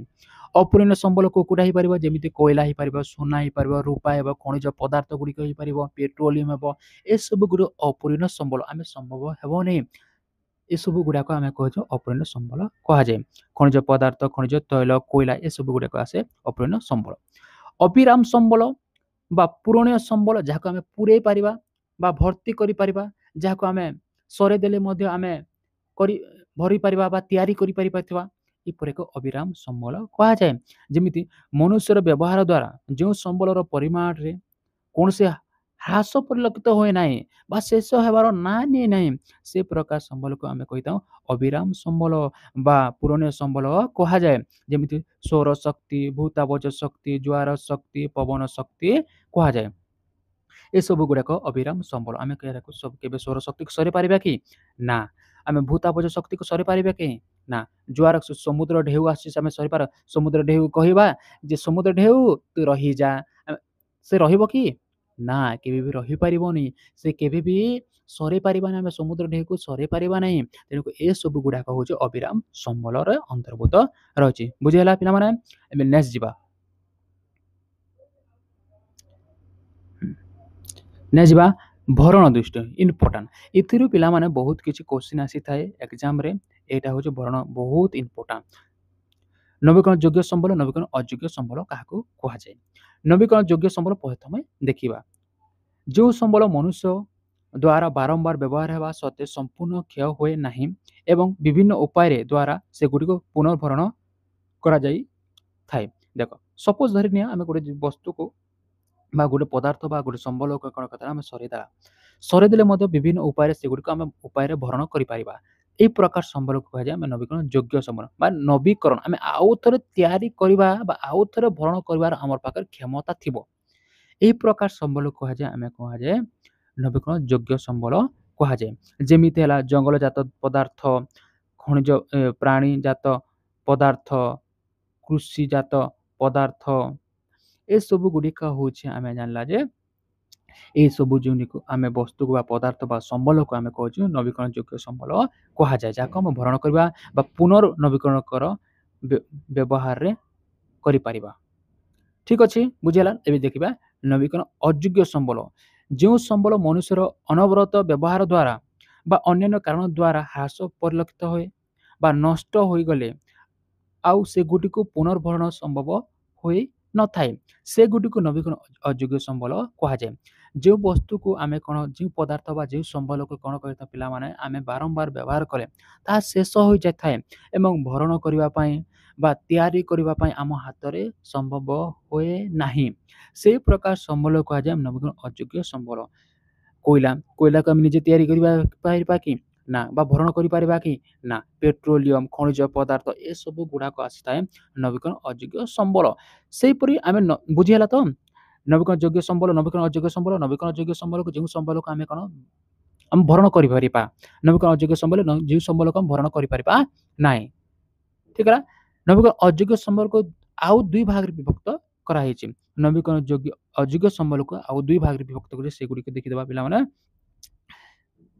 ଯେମିତି ହେଲା ପୁନରୁଦ୍ଧ ଯୋଗ୍ୟ ସମ୍ବଳ, ପୁନରୁଦ୍ଧ ଅଯୋଗ୍ୟ ସମ୍ବଳ। ମନେ ରଖ, ପୁନରୁଦ୍ଧ ଯୋଗ୍ୟ ସମ୍ବଳ, ପୁନରୁଦ୍ଧ ଅଯୋଗ୍ୟ ସମ୍ବଳ। ଯେମିତି ହେଲା ଅଦାରିକାରୀ ଧାତବ ପଦାର୍ଥ ଗୁଡ଼ିକ ବିଭିନ୍ନ ଯାନ୍ତ୍ରିକ ପଦ୍ଧତିରେ ପୁନଃଚକ୍ରାୟ ପ୍ରକ୍ରିୟା ଦ୍ୱାରା ଆଉ ଥରେ ବ୍ୟବହାର ଯୋଗ୍ୟ କରିଯାଇଥାଏ। ଏହାକୁ ଆମେ ପୁନରୁଦ୍ଧ ଯୋଗ୍ୟ ସମ୍ବଳ କୁହାଯାଏ। ଦେଖ, ଯେମିତି ଅଦାରିକାରୀ ପଦାର୍ଥ ଗୁଡ଼ିକ ଆମେ କ'ଣ କରିଥାଉ, ଫିଙ୍କି ଦେଇଥାଉ, ବିଭିନ୍ନ ପ୍ରକାର ଅଳିଆ ଆବର୍ଜନା କରିଥାଉ, କିନ୍ତୁ ସେ ବସ୍ତୁ ଗୁଡ଼ିକ, ସେ ପଦାର୍ଥ ଗୁଡ଼ିକ ଆମେ କ'ଣ କରିବା, ଆଉ ଥରେ ବ୍ୟବହାରରେ ଆଣିପାରିବା। ଆଉ ଥରେ ଯେଉଁ ପ୍ରକାର ଆଣିଥାଉ ଆଉ ସେ ଆମେ ବ୍ୟବହାର କରିଥାଉ ତାକୁ ପୁନରୁଦ୍ଧ ଯୋଗ୍ୟ ସମ୍ବଳ କୁହାଯାଏ। ଯେମିତି ଆମେ ହେଲା ବିଭିନ୍ନ ପ୍ରକାର କାଗଜପତ୍ର ଯଦି ଆମ ଯଦି ୱେଷ୍ଟ ହେଲା ପେପର ଗୁଡ଼ାକ ଆମେ କ'ଣ କରିଥାଉ, ଆଉ ଥରେ ରିସାଇକ୍ଲିଂରେ ପଠାଇଥାଉ। ଆଉ ରିସାଇକ୍ଲିଂ ହେଲା ପରେ ବିଭିନ୍ନ ପ୍ରକାର ଆମର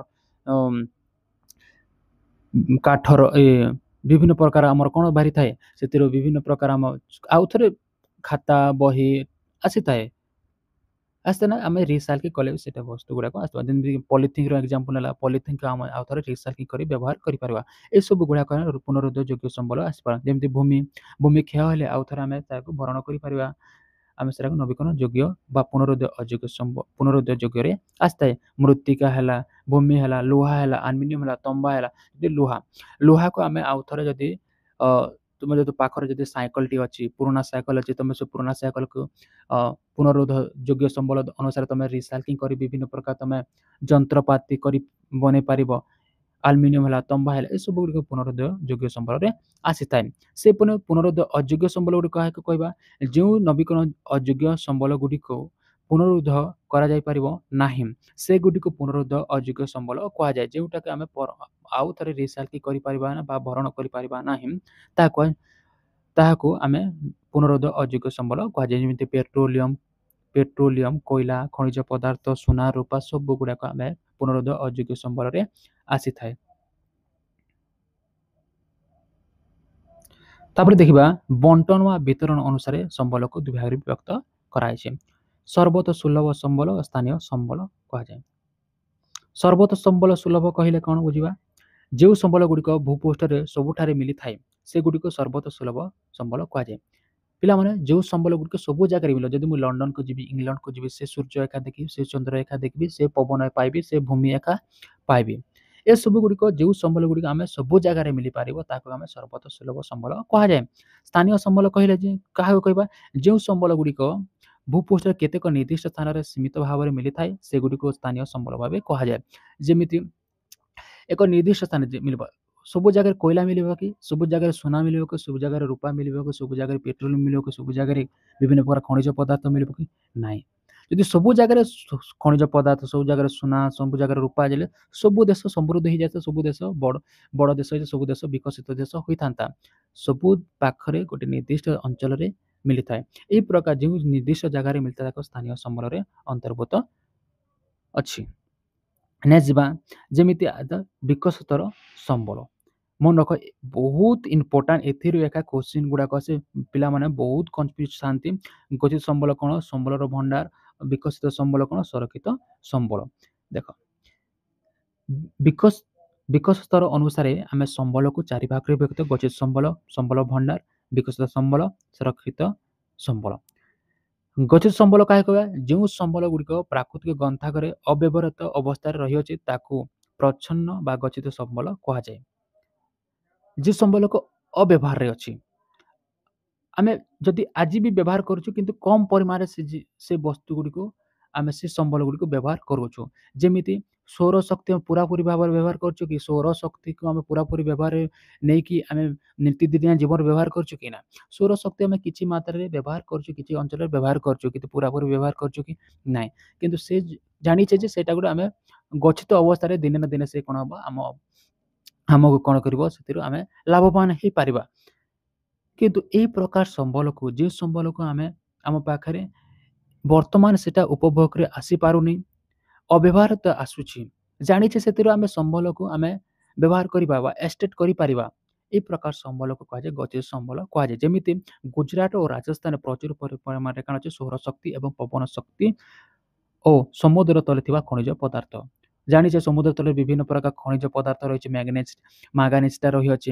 ମାଙ୍ଗାନିଜଟା ପୁରାପୁରି ଭାବରେ ଆମେ ଆଣିପାରିକି ବ୍ୟବହାର କରିପାରୁଛୁ କି ନା? ଜାଣିଛେ ଯେ ସମୁଦ୍ର ପାଖରେ ମାଙ୍ଗାନିଜଟା ଅଛି, କିନ୍ତୁ ସେ ଅବ୍ୟବହୃତ ଅବସ୍ଥାରେ ରହିଛି, ତାକୁ ଗଚ୍ଛିତ ସମ୍ବଳ କହିବା। ଦେଖ ବୁଝିହେଲା? ନେକ୍ସଟ ଯିବା ସମ୍ବଳ ଭଣ୍ଡାର। ଯେଉଁ ସମ୍ବଳ ପରିବେଶରେ ଥିବା ପଦାର୍ଥ ମନୁଷ୍ୟର ଆବଶ୍ୟକତା ପୂରଣ କରିପାରିବା ମାତ୍ରେ ଆଜି ଜ୍ଞାନ କୌଶଳ ଅନୁସାରେ ସେଗୁଡ଼ିକୁ ବ୍ୟବହାର ହୋଇପାରୁ ନାହିଁ, ଏଭଳି ପଦାର୍ଥ ସମ୍ବଳର ଭଣ୍ଡାରକୁ ଅନ୍ତର୍ଭୁକ୍ତ କୁ ଆମେ କହୁଛୁ ସମ୍ବଳର ଭଣ୍ଡାର କୁହାଯାଏ। ଦେଖ ଯେମିତିକି ଆମେ କହିବା କି ଯେ ଆଜିର ଜ୍ଞାନ କୌଶଳ ହୁଏତ ଆମେ ଯେମିତି ଆମେ ଏକ୍ଜାମ୍ପଲଟେ ପାଖରେ ଅଛି ଅକ୍ସିଜେନ, H2O। H2O ହେଲା ଜଳ, ଜଳର ସଂକେତ H2O, କିନ୍ତୁ ଜଳ ହେବା ପାଇଁ ଦୁଇଟି ହାଇଡ୍ରୋଜେନ ଆଉ ଗୋଟେ ଅକ୍ସିଜେନ ହେଲେ ଆମେ ଜାଣିଛେ ଜଳ ବାହାରେ। ସେଇ ଜଳରୁ ଆମେ ଅକ୍ସିଜେନଟା ବାହାରିବାର ଆମେ ଜାଣିପାରିଛେ କି? ଯଦି ଅକ୍ସିଜେନ ଯଦି ଜାଣିପାରିତା, ଯଦି ଆମେ ଏତେ ସମୁଦ୍ର ଅଛି, ଏତେ ସମୁଦ୍ର ପାଣି ଅଛି, ଆମେ ସେତି ଜାଣିଥାନ୍ତା ବେଲେ ଆମେ ଯେତେ କୋରୋନା ସମୟରେ ଆମେ ଅକ୍ସିଜେନ ଅଭାବ ହୋଇଥାନ୍ତା କି? ନା, ହେଇପାରେ ନା ତା। କିନ୍ତୁ ଯଦି ଆମେ ଜାଣିଛେ ଯେ ସେଥିରୁ ଦିନେ ନା ଦିନେ ବି ସେଟା ଆମେ କ'ଣ କରିବା, ସେଥିରୁ ଆମେ ଅକ୍ସିଜେନଟା ଭରି ପାରିବା। କିନ୍ତୁ ଆଜି ଆମେ ସେ ପାଖରେ କୌଣସି ଜ୍ଞାନ କୌଶଳ ନାହିଁ, ଅଭାବ ରହିଛି। ସେ ପ୍ରକାର ସମ୍ବଳ ଆସିଥାଏ ସମ୍ବଳର ଭଣ୍ଡାର ଆସିଥାଏ। ଗଚ୍ଛିତ ସମ୍ବଳରେ ଆମ ପାଖେ ଟେକ୍ନୋଲୋଜି ଅଛି, ଆମର ଏକ ସମ୍ବଳ ଅଛି, କିନ୍ତୁ ଆମ ପାଖରେ ବ୍ୟବହାରରେ ଆସୁନାହିଁ ଏବେ ବର୍ତ୍ତମାନ, ସେଟା କୁହାଯାଏ ଗଚ୍ଛିତ ସମ୍ବଳ। ସମ୍ବଳର ଭଣ୍ଡାର କାହାକୁ କହିବା? ଯେଉଁ ସମ୍ବଳ ଆମ ପାଖରେ ଟେକ୍ନୋଲୋଜି ନାହିଁ। ଗଚ୍ଛିତ ସମ୍ବଳ ଟେକ୍ନୋଲୋଜି ଥିଲା, କିନ୍ତୁ ସମ୍ବଳ ଭଣ୍ଡାରରେ ଆମ ପାଖରେ କୌଣସି ଜ୍ଞାନ କୌଶଳ ନାହିଁ। ବର୍ତ୍ତମାନ ଏବେ ଆମ ପାଖରେ ଜ୍ଞାନ କୌଶଳ ନାହିଁ, କିନ୍ତୁ ଆମେ ଜାଣିଛେ ସେଥିରୁ ଆମେ କ'ଣ କଥା ଅକ୍ସିଜେନଟି ବାହାର କରିପାରିବା। ଆଉ ଆମେ ଏବେ ବି ମଧ୍ୟ ସେଇଟା ବ୍ୟବହାର କରିପାରୁଛୁ। ଅକ୍ସିଜେନ ଆମେ ସେଥିରୁ ଭରି ପାରୁଛୁ କି ନା? ଟୋଟାଲି କରିପାରୁନି। କିନ୍ତୁ ଦେଖ ଗଚ୍ଛିତ ସମ୍ବଳ କଥା ଆମେ କିଛି ମାତ୍ରାରେ ବ୍ୟବହାର କରୁଛୁ, କିନ୍ତୁ ପୁରାପୁରି ବ୍ୟବହାର କରିପାରୁ ନାହିଁ। ସେଟା ହେଉଛି ଗଚ୍ଛିତ ସମ୍ବଳ। ଜାଣିଛେ ଭବିଷ୍ୟତରେ ବ୍ୟବହାର ହେବ, ଟେକ୍ନୋଲୋଜି ବି ଅଛି, ଆମେ କମ୍ପ୍ଲିଟ ବ୍ୟବହାର କରୁ ନାହିଁ, ସେଟା ଗଚ୍ଛିତ ସମ୍ବଳ। ସମ୍ବଳ ଭଣ୍ଡାର କହିଲେ ଯେଉଁ ସମ୍ବଳ ଗୁଡ଼ିକ ଆମେ ଷ୍ଟୋର ଆକାରରେ ରଖିଛୁ, ଆଉ ସେଇଟା କ'ଣ କରୁଛୁ ନା ଆମେ ଆମ ପାଖରେ କୌଣସି ଜ୍ଞାନ କୌଶଳ ନାହିଁ କି କୌଣସି ଆମେ ଏବେ ବ୍ୟବହାରରେ ଆସୁନି, ସେଟା ହେଉଛି କ'ଣ ଅଛି? ସେ ପ୍ରକାର ସମ୍ବଳକୁ ଫ୍ୟୁଚର ପାଇଁ ବା ଭବିଷ୍ୟତ ପାଇଁ ଆମେ ଜାଣିଛେ ଯଦି ବି ଆମ ପାଖରେ ଜ୍ଞାନ କୌଶଳ ଆସିଯିବ, ଆମ ପାଖରେ ଟେକ୍ନୋଲୋଜି ଆସିଯିବ, ଆମେ ସେତେବେଳେ ବ୍ୟବହାର କରିବା। ସେ ପ୍ରକାର ସମ୍ବଳକୁ କୁହାଯାଏ ସମ୍ବଳର ଭଣ୍ଡାର କୁହାଯାଏ। ବୁଝିହେଲା? ବିକଶିତ ସମ୍ବଳ ଦେଖ, ଯାହା ବ୍ୟବହାରରେ ଉପଯୋଗୀ କରାଯାଇ ପାରୁଛି ତାକୁ ବିକଶିତ ସମ୍ବଳ କୁହାଯାଏ। ଯାହା କିଛି ଏବେ ବର୍ତ୍ତମାନ ଆମେ ବ୍ୟବହାର କରୁଛୁ ବା ବିକଶିତ ହେଇସାରିଛି, ଡେଭଲପ ହେଇପାରିଛି, ବଟ୍ ଡେଭଲପ ସବୁ କିଛି ହେଇପାରିଛି, ସେ ପ୍ରକାର ସମ୍ବଳକୁ ଆମେ କହୁଛୁ ବିକଶିତ ସମ୍ବଳ ଅଛି। ଯେମିତି ଜଳରୁ ଆମେ କ'ଣ ବିଦ୍ୟୁତ ଉତ୍ପାଦନ କରୁଛୁ, ଅରଣ୍ୟ ହେଲା, ଖଣିଜ ପଦାର୍ଥ ଆମେ କରୁଛୁ ବିକଶିତ କରିପାରୁଛୁ, ସେ ପ୍ରକାର ସମ୍ବଳକୁ ଆମେ ବିକଶିତ ସମ୍ବଳ କୁହାଯାଏ। ବୁଝିଯାଇଥିବ? ସଂରକ୍ଷିତ ସମ୍ବଳ ଦେଖ ଏଥିରେ ଟେକ୍ନୋଲୋଜି ଅଛି, ବ୍ୟବହାରରେ ଆସୁଛି, ଏବେ ପୁରାପୁରି ବ୍ୟବହାର କରୁଛୁ କି? ହଁ, ଦେଖ ତିନିଟି ଦେଖ, ମନେ ରଖ, କଥାଟିକୁ ପଏଣ୍ଟ ନୋଟ କର। ଆମେ ବର୍ତ୍ତମାନ ବ୍ୟବହାର କରୁଛୁ, ପୁରାପୁରି ବ୍ୟବହାର କରୁଛୁ, ଦେଖ ଆମେ କ'ଣ କରୁଛେ ଆମ ପାଖରେ ଟେକ୍ନୋଲୋଜି ଅଛି ବର୍ତ୍ତମାନ ବ୍ୟବହାର କରୁଛୁ ଆମେ ସବୁ ବ୍ୟବହାର କରୁଛୁ ଏଥିରେ କ'ଣ ହେଉଛି ନା ଆମେ ସମ୍ବଳର ଭଣ୍ଡାରରେ କ'ଣ କରୁଛେ ନା ଏଥିରେ ଆମେ ବ୍ୟବହାରରେ ଆସୁନି ଟେକ୍ନୋଲୋଜି ନାହିଁ କି ଆମ ପାଖରେ କିଞ୍ଚିତ ମାତ୍ରାରେ ବ୍ୟବହାର ବି କରିପାରୁନେ ତିନୋଟି ନାହିଁ କିନ୍ତୁ ଏଥିରେ କ'ଣ ଯେ ଗଚ୍ଛିତ ସମ୍ବଳ କ'ଣ ଅଛି ଆମେ ଏ ପାଖରେ ଆମର ଟେକ୍ନୋଲୋଜି ଅଛି ଆମେ କିଞ୍ଚିତ ମାତ୍ରାରେ ବ୍ୟବହାର କରୁଛୁ ପୁରାପୁରି ବ୍ୟବହାର କରୁଛୁ କି ନାହିଁ ସଂରକ୍ଷିତ ସମ୍ବଳ ଦେଖିବା ସଂରକ୍ଷିତ ସମ୍ବଳ କ'ଣ ଅଛି ସଂରକ୍ଷିତ ସମ୍ବଳ ଯେଉଁ ସମ୍ବଳ ପଦାର୍ଥ ଗୁଡ଼ିକ ସନ୍ଧାନ ମିଳିପାରିଛି ମାତ୍ର ବ୍ୟବହାର ଉପଯୋଗୀ ହୋଇପାରି ନାହିଁ କିନ୍ତୁ ଭବିଷ୍ୟତରେ ଉପଯୋଗୀ ହେବାର ଆଶା ଅଛି ସେଗୁଡ଼ିକୁ ସଂରକ୍ଷିତ ସମ୍ବଳ କୁହାଯାଏ ଦେଖ ଯେମିତି ପ୍ରବାହିତ ଜଳ ଜଳ ଦ୍ୱାରା ଯେଉଁ ନଦୀ ଯାଉଛି ବିଭିନ୍ନ ପ୍ରକାର ଆମ ସମୁଦ୍ର ବନ୍ଧ ଅଛି ବନ୍ଧ ଗୁଡ଼ା ବାନ୍ଧି ଅଛି ସେଥିରୁ ବିଦ୍ୟୁତ ଆମେ ଉତ୍ପାଦନ କରିବା ଜାଣିଛେ ଦେଖ ଏଥିରେ କ'ଣ ଅଛି ସଂରକ୍ଷିତ ସମ୍ବଳ ଆମ ପାଖରେ ଟେକ୍ନୋଲୋଜି ଅଛି ଠିକ ଗୋଟେ ପଏଣ୍ଟ ହେଲା ଆମେ ବ୍ୟବହାର କରୁଛୁ କିଞ୍ଚିତ ମାତ୍ରାରେ ବ୍ୟବହାର କରୁଛୁ ପୁରାପୁରି ବ୍ୟବହାର କରୁଛୁ କି ନାହିଁ ଆମେ କ'ଣ କରୁଛୁ ଭବିଷ୍ୟତ ପାଇଁ କ'ଣ କରୁଛୁ ନା ଆମେ ଏଥିରେ ଭବିଷ୍ୟତ ପାଇଁ ଆମର କ'ଣ କରୁଛୁ ନା ଏଥିରେ ଭବିଷ୍ୟତ ପାଇଁ ଆମେ ସଂରକ୍ଷିତ ରହୁଛୁ ଏହି ପ୍ରକାର ଆମେ ସମ୍ବଳକୁ କହୁଛୁ ଗଚ୍ଛିତ ସମ୍ବଳ ବା ଯେମିତି ରିଜର୍ଭ କରିକି ରଖିବା ଯେମିତି ଏକ୍ଜାମ୍ପଲ ଦେଖ ତୁମେ ଗାଡ଼ି ଦେଖିଥିବ ସବୁ ଗାଡ଼ିରେ ଗୋଟେ ରିଜର୍ଭ ପଏଣ୍ଟ ଥାଏ ଗାଡ଼ିରେ ଯେଉଁ ଗାଡ଼ି କାର୍ ଗାଡ଼ି ବାଇକ୍ରେ ବା ସ୍କୁଟିରେ କ'ଣ ଥାଏ ଆଗ କାଲର ଗାଡ଼ିରେ କ'ଣ ଥାଏ ଗୋଟେ ରିଜର୍ଭ ଲଗାଇବାର କାମ ଥିଲା ସେ ରିଜର୍ଭ ଯେତେବେଳେ ଲଗାଇଦେବା ଆମ ପାଖରେ ଟାଙ୍କିରେ ତେଲ ଥାଏ କ'ଣ କହିଥାଏ ଯେତେବେଳେ ଆମ ପାଖରେ ତେଲଟା ସରିଯାଏ ଆମେ ରିଜର୍ଭ ନେଇକରି ସେ ଗାଡ଼ିଟା ଚଲେଇଥାଉ ସେପରି ଯେମିତି ଆମେ ରିଜର୍ଭ କହିଲେ ଆମେ ଯଦି ଆମ ପାଖରେ ଯଦି ମନେକର ସପୋଜ ଧରିନିଅ ଆମ ପାଖରେ ଲାଇନ୍ ନାହିଁ ଆମେ କ'ଣ ତ ପାୱାର ବ୍ୟାଙ୍କରେ ୟୁଜ୍ କରିଥାଉ ଆମେ ପାୱାର ବ୍ୟାଙ୍କରେ ଆଗରୁ କ'ଣ ଷ୍ଟୋର କରିକି ରଖିଥାଉ ଆଉ ଷ୍ଟୋର କରିକି ରଖି ସାରିଲା ପରେ ଆମେ ଯେତେବେଳେ ଲାଇନ୍ ଯାଏ ଆମ ପାଖରେ ଲାଇନ୍ ନଥାଏ ଆମେ ସେ କ'ଣ କରିଥାଉ ଆମେ ସେ ଚାର୍ଜିଂ ପଏଣ୍ଟରେ ଆମେ ସେ କ'ଣ କରିଥାଉ ସେ ବ୍ୟାଟେରୀଟାକୁ ଆମେ ସେ ପାୱାର ବ୍ୟାଙ୍କକୁ ଆମେ ବ୍ୟବହାର କରିଥାଉ ଭବିଷ୍ୟତ ପାଇଁ ରଖିଲା କି ନାହିଁ ଏହି ପ୍ରକାର ସମ୍ବଳକୁ ଆମେ କହିଥାଉ ସଂରକ୍ଷିତ ସମ୍ବଳ କୁହାଯାଏ ବୁଝିହେଲା ଦେଖ ପୁରାପୁରି ବୁଝିହେଲା ଯଦି ବୁଝି ନ ହେଉଥିବା କମେଣ୍ଟ ମାଧ୍ୟମରେ ଜଣାଇବ ମୁଁ ଆଉ ଥରେ ସେପାରେଟ୍ ଏଥିରୁ ବିକଶିତ ସମ୍ବଳର ସେପାରେଟ୍ ଭିଡ଼ିଓ କରିଦେବି ଆପଣଙ୍କୁ ନୋଟ୍ ମାଧ୍ୟମରେ ଲେଖିକି ଆପଣଙ୍କୁ ଜଣାଇଦେବି ଠିକ୍ ଅଛି ନେକ୍ସଟ ଯିବା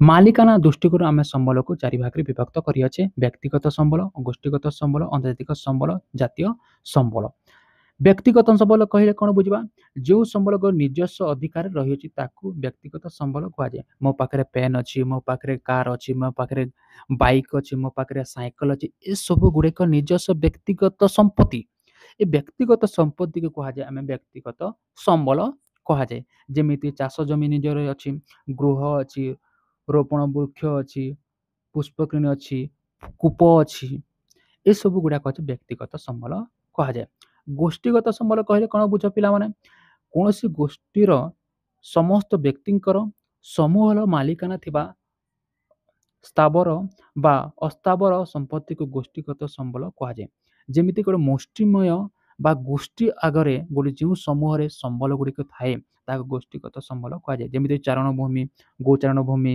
ପୁଷ୍ପକିଣୀ କୂପ ପ୍ରମୋଦ ଉଦ୍ୟାନ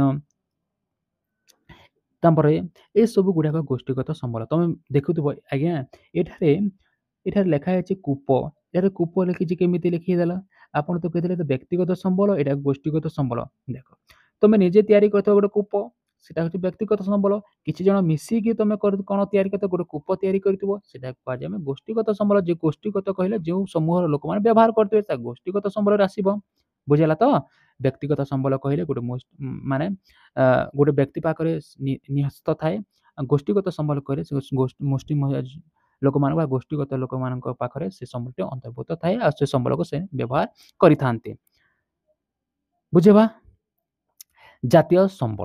ଜାତୀୟ ସମ୍ବଳ କହିଲେ କ'ଣ ବୁଝିବା ଦେଶର ଭୌଗୋଳିକ ସୀମାରେଖା ମଧ୍ୟରେ ଥିବା ସମସ୍ତ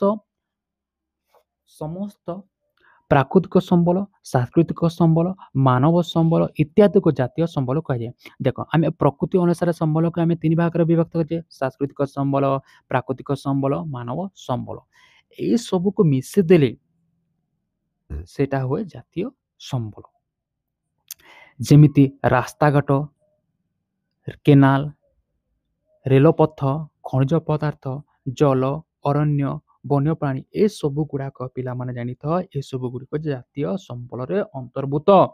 ତୁମେ ଯେଉଁ ରାସ୍ତାରେ ଚାଲୁଛ ସେ ରାସ୍ତାଟି କ'ଣ? ସେ ହେଉଛି ଜାତୀୟ ସମ୍ବଳ। ତୁମେ ଯେଉଁ ରେଳପଥରେ ଯାଉଛ ସେ ରେଳପଥ ହେଉଛି ଜାତୀୟ ସମ୍ବଳ। କେନାଲରେ ଯେଉଁ ଉପଭୋଗ করে ବିଭିନ୍ନ ପ୍ରକାର ଚାଷୀମାନେ ଉପକୃତ ହେଉଛନ୍ତି ସେ କେନାଲଟି ହେଉଛି ଜାତୀୟ ସମ୍ବଳ। ଖଣିଜ ପଦାର୍ଥ ଯେତେ ବି ଦେଶରେ ବିଭିନ୍ନ ପ୍ରକାର ଖଣି ଗୁଡ଼ାକ ଅଛି ସେ ସବୁଗୁଡ଼ିକ ଜାତୀୟ ସମ୍ବଳରେ ଅନ୍ତର୍ଭୁକ୍ତ। ଜଳ ହେଲା, ଅରଣ୍ୟ ହେଲା, ବନ୍ୟପ୍ରାଣୀ ହେଲା, ଯେତେ ସବୁ ଗୁଡ଼ାକ ଆମେ ଜାଣିଲେ ତ ପ୍ରାକୃତିକ ସମ୍ବଳ, ସାଂସ୍କୃତିକ ସମ୍ବଳ, ମାନବ ସବୁ ସମ୍ବଳର ଅନ୍ତର୍ଭୁକ୍ତ ହେଉଛି ଜାତୀୟ ସମ୍ବଳ। ଆଉ ଗୋଟେ କଥା, ଯେତେବେଳେ ଆମେ ସମୁଦ୍ର ଆଡ଼କୁ, ସମୁଦ୍ର ଉପକୂଳ, ଆମ ଭାରତ ଜାଣିଛ ଭାରତର ଉପକୂଳବର୍ତ୍ତୀ ଅଞ୍ଚଳ ବହୁତ ଅଛି।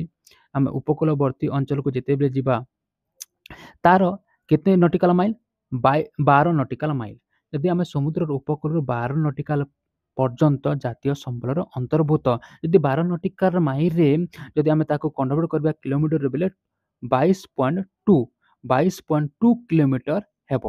ଏତେ ପର୍ଯ୍ୟନ୍ତ ଜାତୀୟ ସମ୍ବଳର ଅନ୍ତର୍ଭୁକ୍ତ ହେଉଅଛି। ଯେମିତି ଦେଖ ଏଠାରେ ଏକ୍ଜାମ୍ପଲ ନେବା, ଦେଖ ଏଠାରେ ଅଛି ପିଲାମାନେ ଭଲସେ ବୁଝିବା। ଏଠାରେ ଯଦି ସମୁଦ୍ର ଉପକୂଳବର୍ତ୍ତୀ ଅଞ୍ଚଳ ଅଛି, ଏଇଟା ଅଛି ସମୁଦ୍ର ଉପକୂଳବର୍ତ୍ତୀ ଅଞ୍ଚଳ। ଏଠି ଏହି ଉପକୂଳବର୍ତ୍ତୀ ଅଞ୍ଚଳଠୁ 12 ନଟିକାଲ ମାଇଲ, 12 ନଟିକାଲ ମାଇଲ କହିଲେ 22.2 କିଲୋମିଟର ପର୍ଯ୍ୟନ୍ତ କାହାର ଅଧିକାର ଅଛି? ଜାତୀୟ ସମ୍ବଳର ଅଧିକାର ରହିଅଛି। ଏ ପର୍ଯ୍ୟନ୍ତ ଯେତେ ବି ସମ୍ବଳ ଗୁଡ଼ିକ ଏଠାରେ ଯଦି ବାହାରିବ, ମ୍ୟାଙ୍ଗନିଜଟା ବାହାରିବ, ତୈଳ ଖଣି ଯଦି ବାହାରିବ, ଏସବୁ କାହା ପାଖରେ ଥିବ? କଣ୍ଟ୍ରୋଲଟି ଜାତୀୟ ସମ୍ବଳ ପାଖରେ ଥିବ। ଏଇଟା ହେଉଛି ଜାତୀୟ ସମ୍ବଳ ଭାରତ ପାଖରେ ରହିଥିବ କଣ୍ଟ୍ରୋଲ। ଯଦି ବୁଝିହେଲା, ନେକ୍ସଟ ଯିବା। ନେକ୍ସଟ ଅଛି ଆମେ ଯେଟା ଆନ୍ତର୍ଜାତିକ ସମ୍ବଳ କାହାକୁ ଯିବା। ଯେଉଁ ସମ୍ବଳ ଆନ୍ତର୍ଜାତିକ ଅନୁଷ୍ଠାନ ଦ୍ୱାରା ପରିଚାଳିତ ହୋଇଥାଏ ତାକୁ ଆନ୍ତର୍ଜାତିକ ସମ୍ବଳ କୁହାଯାଏ। ଯେଉଁ ସମ୍ବଳ କୌଣସି କ'ଣ ଥାଏ? ଅନୁଷ୍ଠାନ ବା ଆନ୍ତର୍ଜାତିକ ଅନୁଷ୍ଠାନ ଦ୍ୱାରା ପରିଚାଳିତ ହୋଇ ମ୍ୟାନେଜମେଣ୍ଟ ହୋଇଥାଏ ବା ଚାଲିଥାଏ ତାକୁ ଆନ୍ତର୍ଜାତିକ ସମ୍ବଳ କୁହାଯାଏ।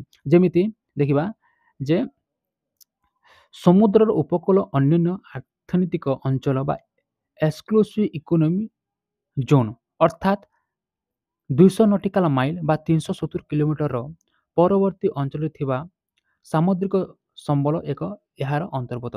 ଦେଖ ଯେମିତି 12 ନଟିକାଲ ମାଇଲ ଆଗକୁ 12 ନଟିକାଲ ମାଇଲ ଜାତୀୟ ସମ୍ବଳ ଆସିଥାଏ। ଯଦି ତାରୁ ଯଦି ଆମେ 200 ନଟିକାଲ ମାଇଲ ଆଗକୁ ଯିବା ବେଲେ ସେଟା ଆସିଯିବ ଆମ ପାଖରେ ଆନ୍ତର୍ଜାତିକ ସମ୍ବଳ। ସେଟା ଭାରତର ହାତରେ ଥିବନି କି କୌଣସି ଜାତୀୟ ସମ୍ବଳର ଅନ୍ତର୍ଭୁକ୍ତ ହେଇନବ, ସେଟା ଆସିଯିବ ଜାତିକ ସମ୍ବଳରେ ଆସିଯିବ। ଏହାର ଆନ୍ତର୍ଜାତିକ ଅନୁଷ୍ଠାନ ହେଉଛି ବିଶ୍ୱ ଜାତିସଂଘ ବା ଯାହାକୁ UN ୟୁନାଇଟେଡ୍ ନେସନର କର୍ତ୍ତୃପକ୍ଷର ରହିଥାଏ। କାହା ହାତରେ କଣ୍ଟ୍ରୋଲ ରହିଯିବ? ବିଶ୍ୱ ଜାତିସଂଘ ଉପରେ କଣ୍ଟ୍ରୋଲ ଆସିବ। ଯଦି 22 ନଟିକାଲ ମାଇଲ ସମୁଦ୍ର ଆଡ଼ରୁ ଯଦି ଆମେ ଯଦି ଭାରତର ଯିବା, ଭାରତର ଉପକୂଳବର୍ତ୍ତୀ ଅଞ୍ଚଳକୁ ଯିବା, ଯେ 12 ନଟିକାଲ ମାଇଲ ଅଛି, 12 ନଟିକାଲ ମାଇଲରୁ ଯଦି ଆଗକୁ ଯିବା 200 ନଟିକାଲ ମାଇଲରେ 200 ନଟିକାଲ ମାଇଲରେ ଯଦି କୌଣସି ପ୍ରକାର ସୁନା ମିଳିଲା ବା କୌଣସି ଖଣିଜ ପଦାର୍ଥ ମିଳିଲା ବା ତୈଳ ବସ୍ତୁ କିଛି ମିଳିଲା ବେଲେ ତାହା କଣ୍ଟ୍ରୋଲ କାହା ପାଖରେ? ବିଶ୍ୱ ଜାତିସଂଘ ପାଖେ ଯିବ, ଯାହାକୁ କୁହାଯାଏ ଏକ୍ସକ୍ଲୁସିଭ ଇକୋନୋମି ଜୋନ୍ ବୋଲିକିରି କୁହାଯାଏ। ଯଦି 200 ନଟିକାଲ ମାଇଲରେ ଯଦି ଆମେ କନଭର୍ଟ କରିବା କିଲୋମିଟର ସେଟା ହେବ 370 କିଲୋମିଟର। ବୁଝିଲା?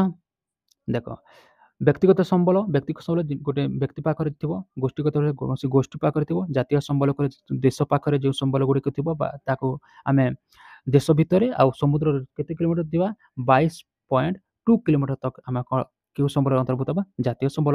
22 କିଲୋମିଟର 22.2ରୁ ଯଦି ଆମେ ଆଗକୁ ଯିବା 370 କିଲୋମିଟର ଆଗକୁ ଯିବା ବେଲେ ସେତେ ଆସିଯିବ ଆନ୍ତର୍ଜାତିକ ସମ୍ବଳର ଅନ୍ତର୍ଭୁକ୍ତ ହେବ। ସେ ଜାତୀୟ ସମ୍ବଳର ଅନ୍ତର୍ଭୁକ୍ତ ହେବନି। ଯେକୌଣସି ବସ୍ତୁ ବା ଯେକୌଣସି ପଦାର୍ଥ ବା ଯେକୌଣସି ସମ୍ବଳ ମିଳିଲେ ସେଟା ଆନ୍ତର୍ଜାତିକ ସମ୍ବଳରେ ଆସିଯିବ।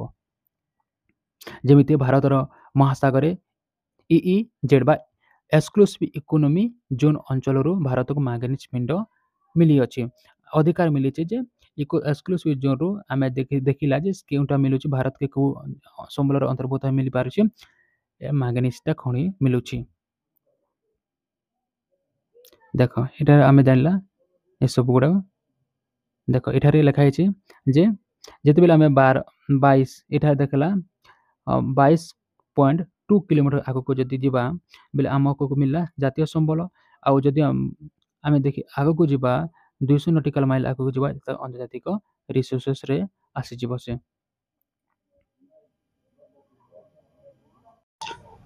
ସମ୍ବଳର ବିକାଶ ଯୋଜନା ଆବଶ୍ୟକତା ରହିଅଛି।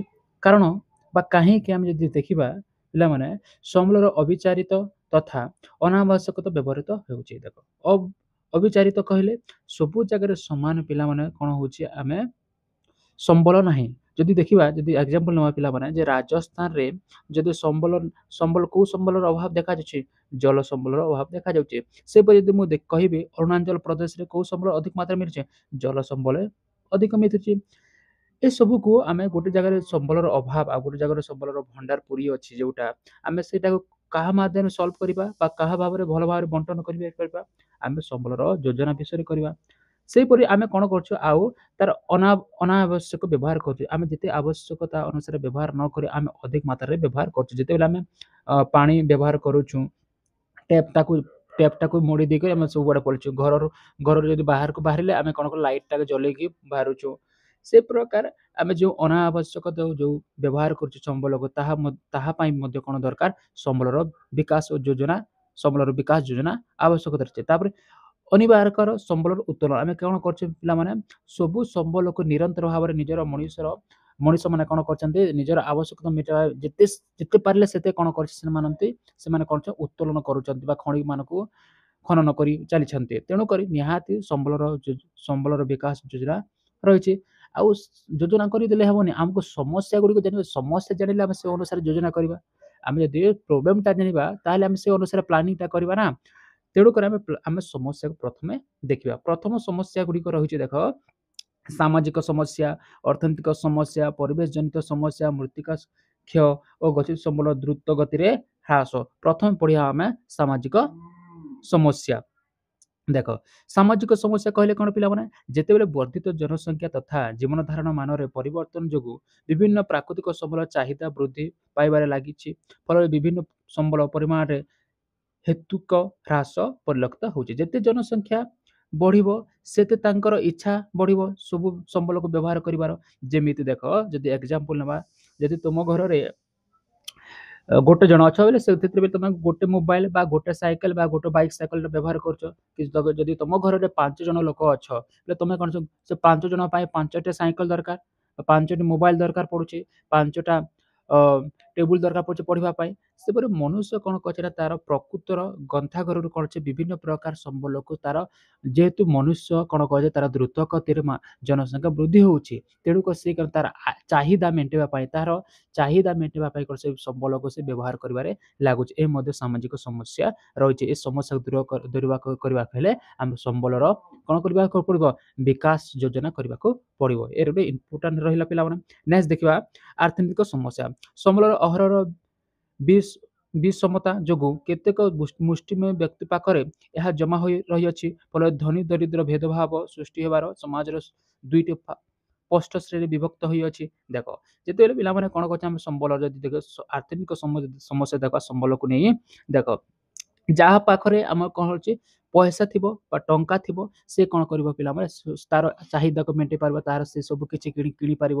ଯେ ସପୋଜ ଧରିନିଅ ତମ ପାଖରେ 10 ଟଙ୍କା ଅଛି ଆଉ ଗୋଟେ ପାଖରେ 50 ଟଙ୍କା ଅଛି ସେ କ'ଣ କରିବ ପିଲାମାନେ ସେ ଗୋଟେ 10 ବାଲା କରିବ ସେ କ'ଣ ତା ଆବଶ୍ୟକତା ମେଣ୍ଟେଇବା ପାଇଁ ସେ ଯେଉଁ 50 ଟଙ୍କା ମିଳୁଥିବ ବା 50 ଟଙ୍କା ତାକୁ ଲାଗିବ ଯେଉଁ ସାମଗ୍ରୀ କିଣିବା ପାଇଁ ସେ ତା ଆବଶ୍ୟକ ମେଣ୍ଟେଇ ପାରିବ କି ନା। ଯେମିତି କହିବା 10 ଟଙ୍କାର ଫ୍ରୁଟିଟା ଗୋଟେ ପାଖରେ 10 ଟଙ୍କା ଅଛି ଗୋଟେ ପୁଅ ପାଖରେ ସେ କ'ଣ କରିବ 10 ଟଙ୍କାର ଫ୍ରୁଟି କିଣିପାରିବ କିନ୍ତୁ ଗୋଟେ ପାଖରେ 5 ଟଙ୍କା ଅଛି ସେ ଫ୍ରୁଟି କିଣିପାରିବ କି ନା। କିନ୍ତୁ ସେ ବଞ୍ଚିତ ହେଉଛି ସମ୍ବଳର ସେ ଉପଭୋଗ ହେବାର ବଞ୍ଚିତ ହେଉଛି। ତେଣୁକରି ଆମେ ଜାଣିଲା ଯେତେବେଳେ ଆମେ ସମ୍ବଳକୁ ଦେଖିଲା ଯେ ଗୋଟେ ମୁଷ୍ଟିମେୟ ଲୋକ ପାଖରେ ସେ ପଇସା ଯେଉଁମାନଙ୍କ ପାଖରେ ପଇସା ଅଛି ସେମାନେ ତାଙ୍କର ଇଚ୍ଛା ଶକ୍ତି ଅନୁସାରେ ସବୁ କିଛି ସେମାନେ କରିପାରିବେ। ଆଉ ସେଥିପାଇଁ ଆମ ସମାଜରେ କ'ଣ ଦୁଇ ଭାଗରେ ବିଭକ୍ତ ହେଇଯାଉଅଛି ଯେମିତି ଧନୀ ଓ ଗରିବ ଭିତରେ ପାର୍ଥକ୍ୟ ଦେଖାଯାଉଛି। ଏ ମଧ୍ୟ ସମସ୍ୟା ରହିଛି ସମ୍ବଳର। ତେଣୁକରି ଆମେ ଜାଣିବା ଆର୍ଥନୈତିକ ସମସ୍ୟାକୁ ଦୂର କରିବା ହେଲେ ସମ୍ବଳ ଯୋଜନା ଆବଶ୍ୟକତା ରହିଛି। ନେକ୍ସଟ ଦେଖିବା ପରିବେଶ ଜନିତ ସମସ୍ୟା କ'ଣ ରହିଛି।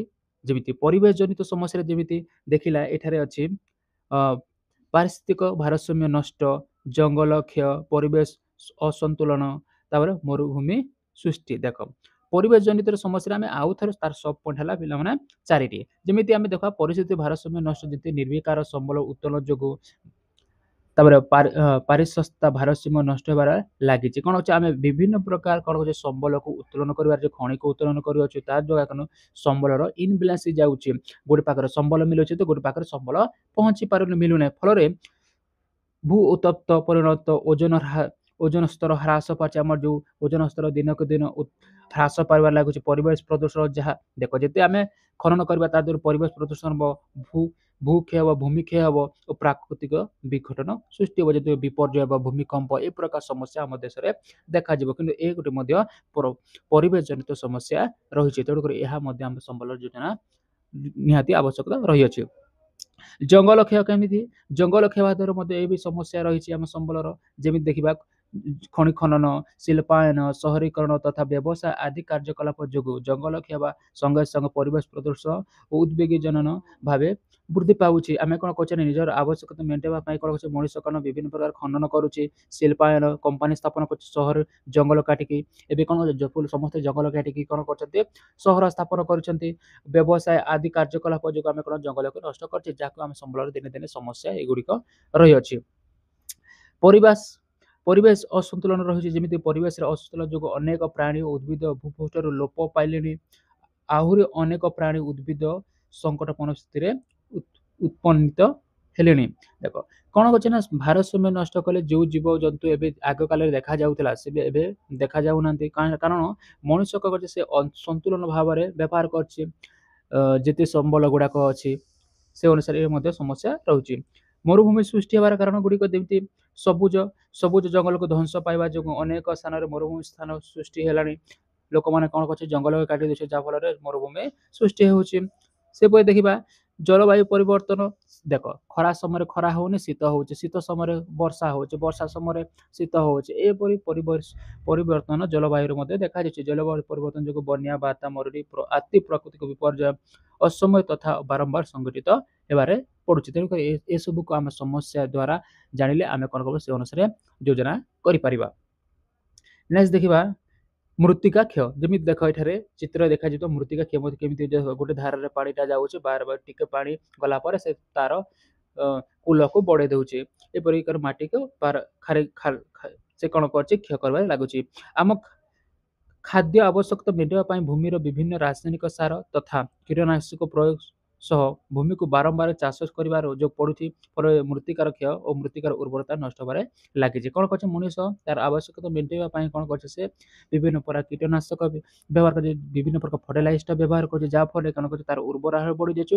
ଆଉ ଆମକୁ କ'ଣ ହଉଛି ବିଭିନ୍ନ ରୋଗରେ ଆମେ ଆକ୍ରାନ୍ତ ମଧ୍ୟ ହଉଛୁ। ଆଉ ମୃତ୍ତିକାର କ'ଣ ହଉଛି କ୍ଷୟ ହେବାରେ ଲାଗିଛି। ଏ ମଧ୍ୟ ସମସ୍ୟା ରହିଛି। ଗତି ସମ୍ବଳ ଦ୍ରୁତ ଗତିରେ ହ୍ରାସ। ଦେଖ ଏଟାକୁ ସମ୍ବଳର ତ୍ରୁଟିପୂର୍ଣ୍ଣ ତଥା ଅନାବଶ୍ୟକ ଉତ୍ତୋଳନ ଯୋଗୁଁ ସମ୍ବଳର ଗଚ୍ଛିତ ପରିମାଣ ଓ ଦ୍ରୁତ ଗତିରେ ହ୍ରାସ ପାଇଅଛି ଓ ବିଭିନ୍ନ ଶକ୍ତି ସମ୍ବଳ ଯଥା କୋଇଲା, ପେଟ୍ରୋଲିୟମ ଭଣ୍ଡାର ଗୁଡ଼ିକ ଚିନ୍ତାଜନକ ଭାବେ ହ୍ରାସ ପାଉଛି। କ'ଣ ଆମେ ସମ୍ବଳକୁ ତ୍ରୁଟିପୂର୍ଣ୍ଣ ତଥା ଅନାବଶ୍ୟକ ଯେତେ ଆମକୁ ବ୍ୟବହାର କରିବା କଥା ଆମେ କ'ଣ କରୁଛୁ ସେଥିରୁ ଅଧିକ ବ୍ୟବହାର ଯୋଉଟା କରିଦେଉଛୁ, ଯାହାଫଳରେ କିଛି ସମ୍ବଳ ଦିନକୁ ଦିନ ହ୍ରାସ ପାଇବାରେ ଲାଗିଛି। ଯେମିତି କୋଇଲା, ପେଟ୍ରୋଲିୟମ। ଦେଖ ତମ ପାଖରେ ଗୋଟେ ଗାଡି ଥିଲା, ଗୋଟେ ବାଇକଟା ଥିଲା, କିନ୍ତୁ ତମେ ଏବେ କ'ଣ ତମ ପାଖରେ ପଇସା ହେଇଗଲା, ତମେ କ'ଣ କର ଦୁଇଟି ବାଇକ କିଣିଲ। ଆଉ ସେ ଦୁଇଟି ବାଇକ ଚଲେଇବା ପାଇଁ କ'ଣ କର ତୁମେ କ'ଣ କର ପେଟ୍ରୋଲଟା ଭରିଲ, ଏଠି ପେଟ୍ରୋଲ ଭରିଲ, ଏଠି ଭରିଲ।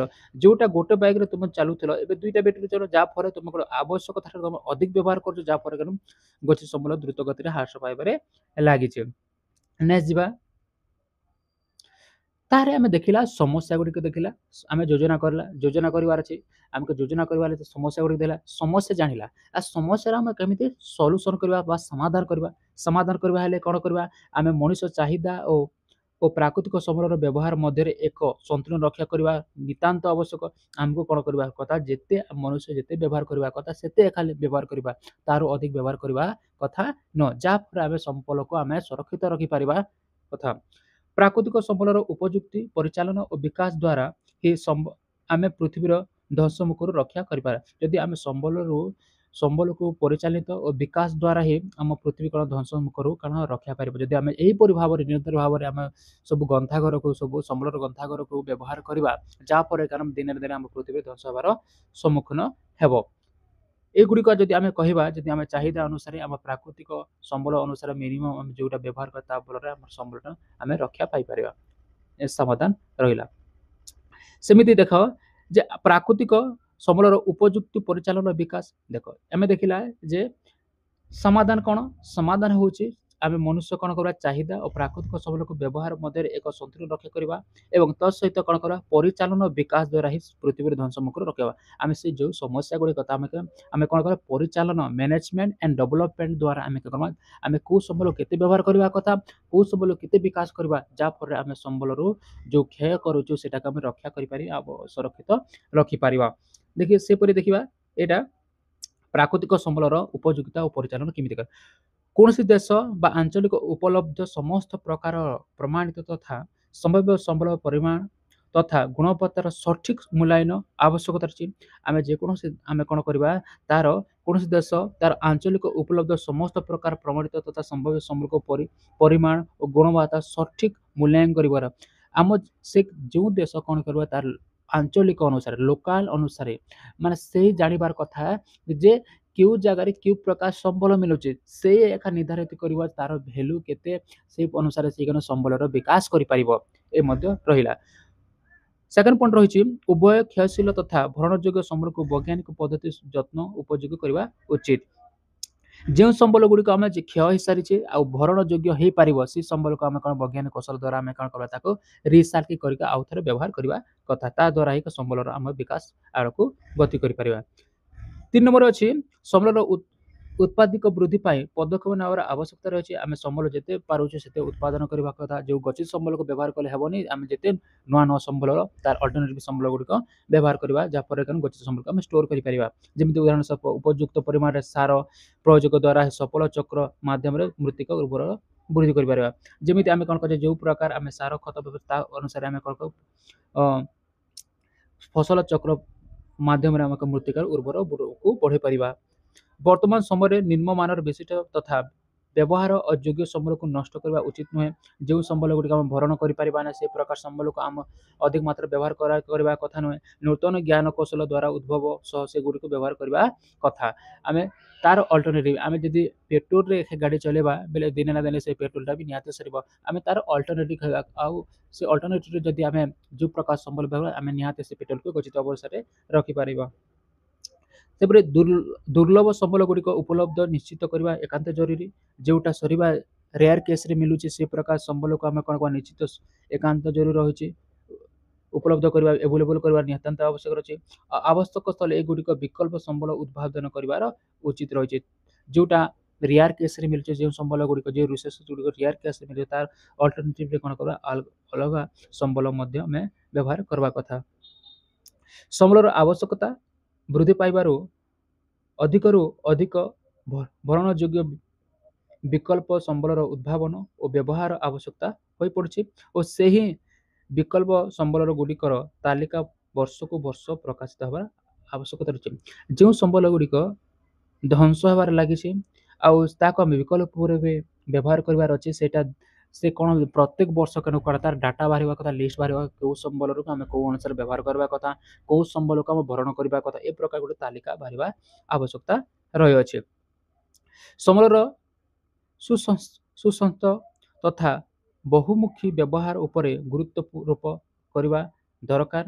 ସମ୍ବଳର ସୁସଂଚିତ ବିନିଯୋଗ ଦ୍ୱାରା ସାମାଜିକ ଭାରସାମ୍ୟ ରକ୍ଷା କରିବା ଆବଶ୍ୟକ। ଆମେ ଭଲସେ ବ୍ୟବହାର କଲେ ଭଲସେ ବିନିଯୋଗ କଲେ ଆମେ କ'ଣ ଭାରସାମ୍ୟକୁ ରକ୍ଷା କରିପାରିବା। ସମ୍ବଳର ସଂରକ୍ଷଣ ପାଇଁ ଉପଯୁକ୍ତ ବିଧିବିଧାନ ଆବଶ୍ୟକତା ରହିଅଛି। ହଁ ନିହାତି ରହିଛି ସମ୍ବଳର ସଂରକ୍ଷଣ ପାଇଁ ଉପଯୁକ୍ତ ବିଧିବଦ୍ଧ ଆମେ ପ୍ଲାନିଂ କରିବାର କଥା କେଉଁ ଅନୁସାରେ ଆମେ କ'ଣ କରିବା ସେଟା ନିହାତି ରହିଅଛି ଓ ଜନସାଧାରଣଙ୍କ ମଧ୍ୟରେ ଶିକ୍ଷା ଓ ସଚେତନ ଦୃଷ୍ଟି ଦେବା ଦ୍ୱାରା ହିଁ ସମ୍ବଳର ଉପଯୁକ୍ତ ବିକାଶ ଓ ବିବେକାନନ୍ଦ ମୂର୍ତ୍ତି ବ୍ୟବହାର ସମ୍ଭବ। ଆମେ କ'ଣ ଆୱାରନେସ୍ କରିବା ସହିତ ଆମେ କ'ଣ ଏଜୁକେସନ ଦେବା ଯାହାଫଳରେ ସେମାନେ ସମ୍ବଳକୁ ଯେତେ କ୍ଷୟ ହେଉଛି ତାକୁ ଆମେ ରଖିପାରିବା। ନେକ୍ସଟ ଦେଖିବା ସମ୍ବଳର ସଂରକ୍ଷଣ ଆମେ ଦେଖିଲା ତାର ପରିଚାଳନା ଓ ବିକାଶ ଦେଖିଲା ସମ୍ବଳର ସମସ୍ୟାକୁ ଦେଖିଲା ସମସ୍ୟାକୁ ଯୋଜନା ଆମେ କରୁଛୁ ଯୋଜନା ଅନୁସାରେ ଏପଟେ କରିବା। ସମ୍ବଳର ସଂରକ୍ଷଣ କ'ଣ ଦେଖ ସମ୍ବଳ ସଂରକ୍ଷଣର ଅର୍ଥ କହିଲେ ପିଲାମାନେ ଦେଖ ସମ୍ବଳର ସଯତ୍ନ ବିନିଯୋଗ ତଥା ନବୀକରଣ ପାଇଁ ଯଥେଷ୍ଟ ସମୟ ଦେବାକୁ ସମ୍ବଳ ସଂରକ୍ଷଣ କୁହାଯାଏ। ଆମେ କ'ଣ କରିବା ସମ୍ବଳର ସଯତ୍ନ ବିନିଯୋଗ ତଥା ନବୀକରଣ ପାଇଁ ଯଥେଷ୍ଟ ସମୟ ଦେବାକୁ ସମ୍ବଳ ସଂରକ୍ଷଣ କୁହାଯାଏ। ଆମେ ସମ୍ବଳକୁ ସୁରକ୍ଷିତ କରିବା ବା ଯତ୍ନ ନେବା ତା ସହିତ କାରଣ ଆମେ ନବୀକରଣ କରିବାର ଆମ ପାଖରେ କ୍ଷମତା ଥିବ ତାହେଲେ ତାକୁ କହିକି ଆମେ ସମ୍ବଳର ସଂରକ୍ଷଣ ବୋଲି କୁହାଯାଏ। ସମ୍ବଳର ସଂରକ୍ଷଣର ତାର ଉଦ୍ଦେଶ୍ୟ କ'ଣ ଅଛି ଦେଖ, ମୁଁ ଏ ନୋଟଟାକୁ ଲେଖି ପକାଇବ ପିଲାମାନେ ଖାତାରେ। ଉଦ୍ଦେଶ୍ୟ ହେଲା ଏଇଟା ଜୀବନ ଧାରଣ ପାଇଁ ପରିହାର୍ଯ୍ୟ ପରିବେଶକୁ ସୁରକ୍ଷା କରିବ। ଜୀବନ ଆମକୁ ବଞ୍ଚିବା ହେଲେ ନିହାତି ଏଇଟା ପରିବେଶକୁ ସୁରକ୍ଷା ଦେବ। ପରିସରତାକୁ ବିନିଯୋଗ କରିବା ସତ୍ତ୍ୱେ ପରିସରତାର ଅନ୍ତର୍ନିହିତ କ୍ଷମତାକୁ ଅକ୍ଷୁଣ୍ଣ କରିବ ଓ ଜୈବ ବିବିଧତାକୁ ସୁରକ୍ଷିତ ରକ୍ଷା କରିପାରିବା। ଯଦି ସମ୍ବଳକୁ ସୁରକ୍ଷିତ କରିବା ହେଲେ ଆମ ଜୈବମଣ୍ଡଳ ସୁରକ୍ଷିତ ରହିପାରିବ। ଆମେ ସୁରକ୍ଷା କେମିତି କରିପାରିବା? ଏ ସମ୍ବଳକୁ ସୁରକ୍ଷିତ କରିବା ଆମେ ତିନିଟି ଉପାୟ ଅଛି ଯାହାକୁ ଆମେ 3Rs କୁହାଯାଏ। ଯେମିତି ରିଡ୍ୟୁସ୍, ରିସାଇକ୍ଲିଂ, ରିୟୁଜ୍। ରିଡ୍ୟୁସ୍ କହିଲେ ଯେଉଁ ସମ୍ବଳକୁ ଆମେ ଆଉ ଥରେ ବ୍ୟବହାର କରିବା, ଯେଉଁ ସମ୍ବଳକୁ ହ୍ରାସ ପାଉଛି ତାକୁ ସମ୍ବଳର ବ୍ୟବହାର ଯଥେଷ୍ଟ ହ୍ରାସ କରିବା। ଯେଉଁ ସମ୍ବଳ ଗଚ୍ଛିତ ସମ୍ବଳକୁ ହ୍ରାସ ପାଇବାରେ ଲାଗୁଛି ଦିନକୁ ଦିନ ଆମେ କମ୍ ପରିମାଣରେ ବ୍ୟବହାର କରିବା ତାକୁ ରିଡ୍ୟୁସ୍ କୁହାଯାଏ। ରିସାଇକ୍ଲିଂ, ଯେଉଁ ସମ୍ବଳ ଗୁଡ଼ିକ ଆଉ ଥରେ ବ୍ୟବହାର କରି ହେବ ସେ ପ୍ରକାର ସମ୍ବଳକୁ ଆମେ ରିସାଇକ୍ଲିଂ ମାଧ୍ୟମରେ ବ୍ୟବହାର ଆଉ ଥରେ କରିବା ଯାହାଫଳରେ ସମ୍ବଳକୁ ସଂରକ୍ଷଣ କରିହେବ। ରିୟୁଜ୍, ସମ୍ବଳକୁ ପୁନର୍ବ୍ୟବହାର ମାଧ୍ୟମରେ ସମସ୍ତ ପ୍ରକାର ସମ୍ବଳକୁ ସଂରକ୍ଷଣ କରିବା, ଦେଖ ପୁନଃଚକ୍ରଣ କରିବା ଆଉ ସମ୍ବଳର ପୁନଃବ୍ୟବହାର ମାଧ୍ୟମରେ ସମସ୍ତ ପ୍ରକାର ବ୍ୟବହାର କରିବା। ଦେଖ ଏକ୍ସାମ୍ପଲ ନେବା, ଯେମିତି ଗଚ୍ଛିତ ସମ୍ବଳ କହିଲେ ଆମେ ଆଉ ଥରେ ସେ କ'ଣ କରିବା, ଯେଉଁ ଗଚ୍ଛିତ ସମ୍ବଳ ଅଛି ତାକୁ ରିଡ୍ୟୁସ୍ କମ୍ ସେ କମ୍ ବ୍ୟବହାର କରିବା, କମ୍ ବ୍ୟବହାର କରିବା। ପୁନଃଚକ୍ରଣ ଦ୍ୱାରା ଯଦି ଆମେ ପ୍ଲାଷ୍ଟିକଟା ଦେଲା ପରେ ପ୍ଲାଷ୍ଟିକ ପଲିଥିନ୍ଟା ଦେଲା ପରେ ଆମେ କ'ଣ ରିସାଇକ୍ଲିଂ କରି ଆମ ପାଖରେ ପେନ୍ କଭର ଆସୁଛି, ଚେୟାର ଆସୁଛି, ଟେବୁଲ ଆସୁଛି, ଏଇଟା ସବୁ ହେଇପାରୁଛି।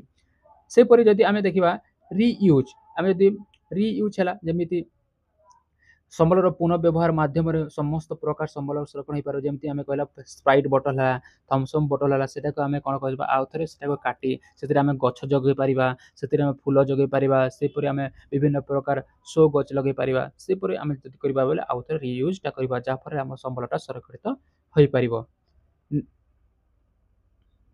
ତାହେଲେ ଆମେ ଧାରଣୀୟ ବିକାଶ କହିଲେ କ'ଣ ବୁଝିବା? ଦେଖ ଧାରଣୀୟ ବିକାଶ ବୋଲି କ'ଣ ବୁଝିବା?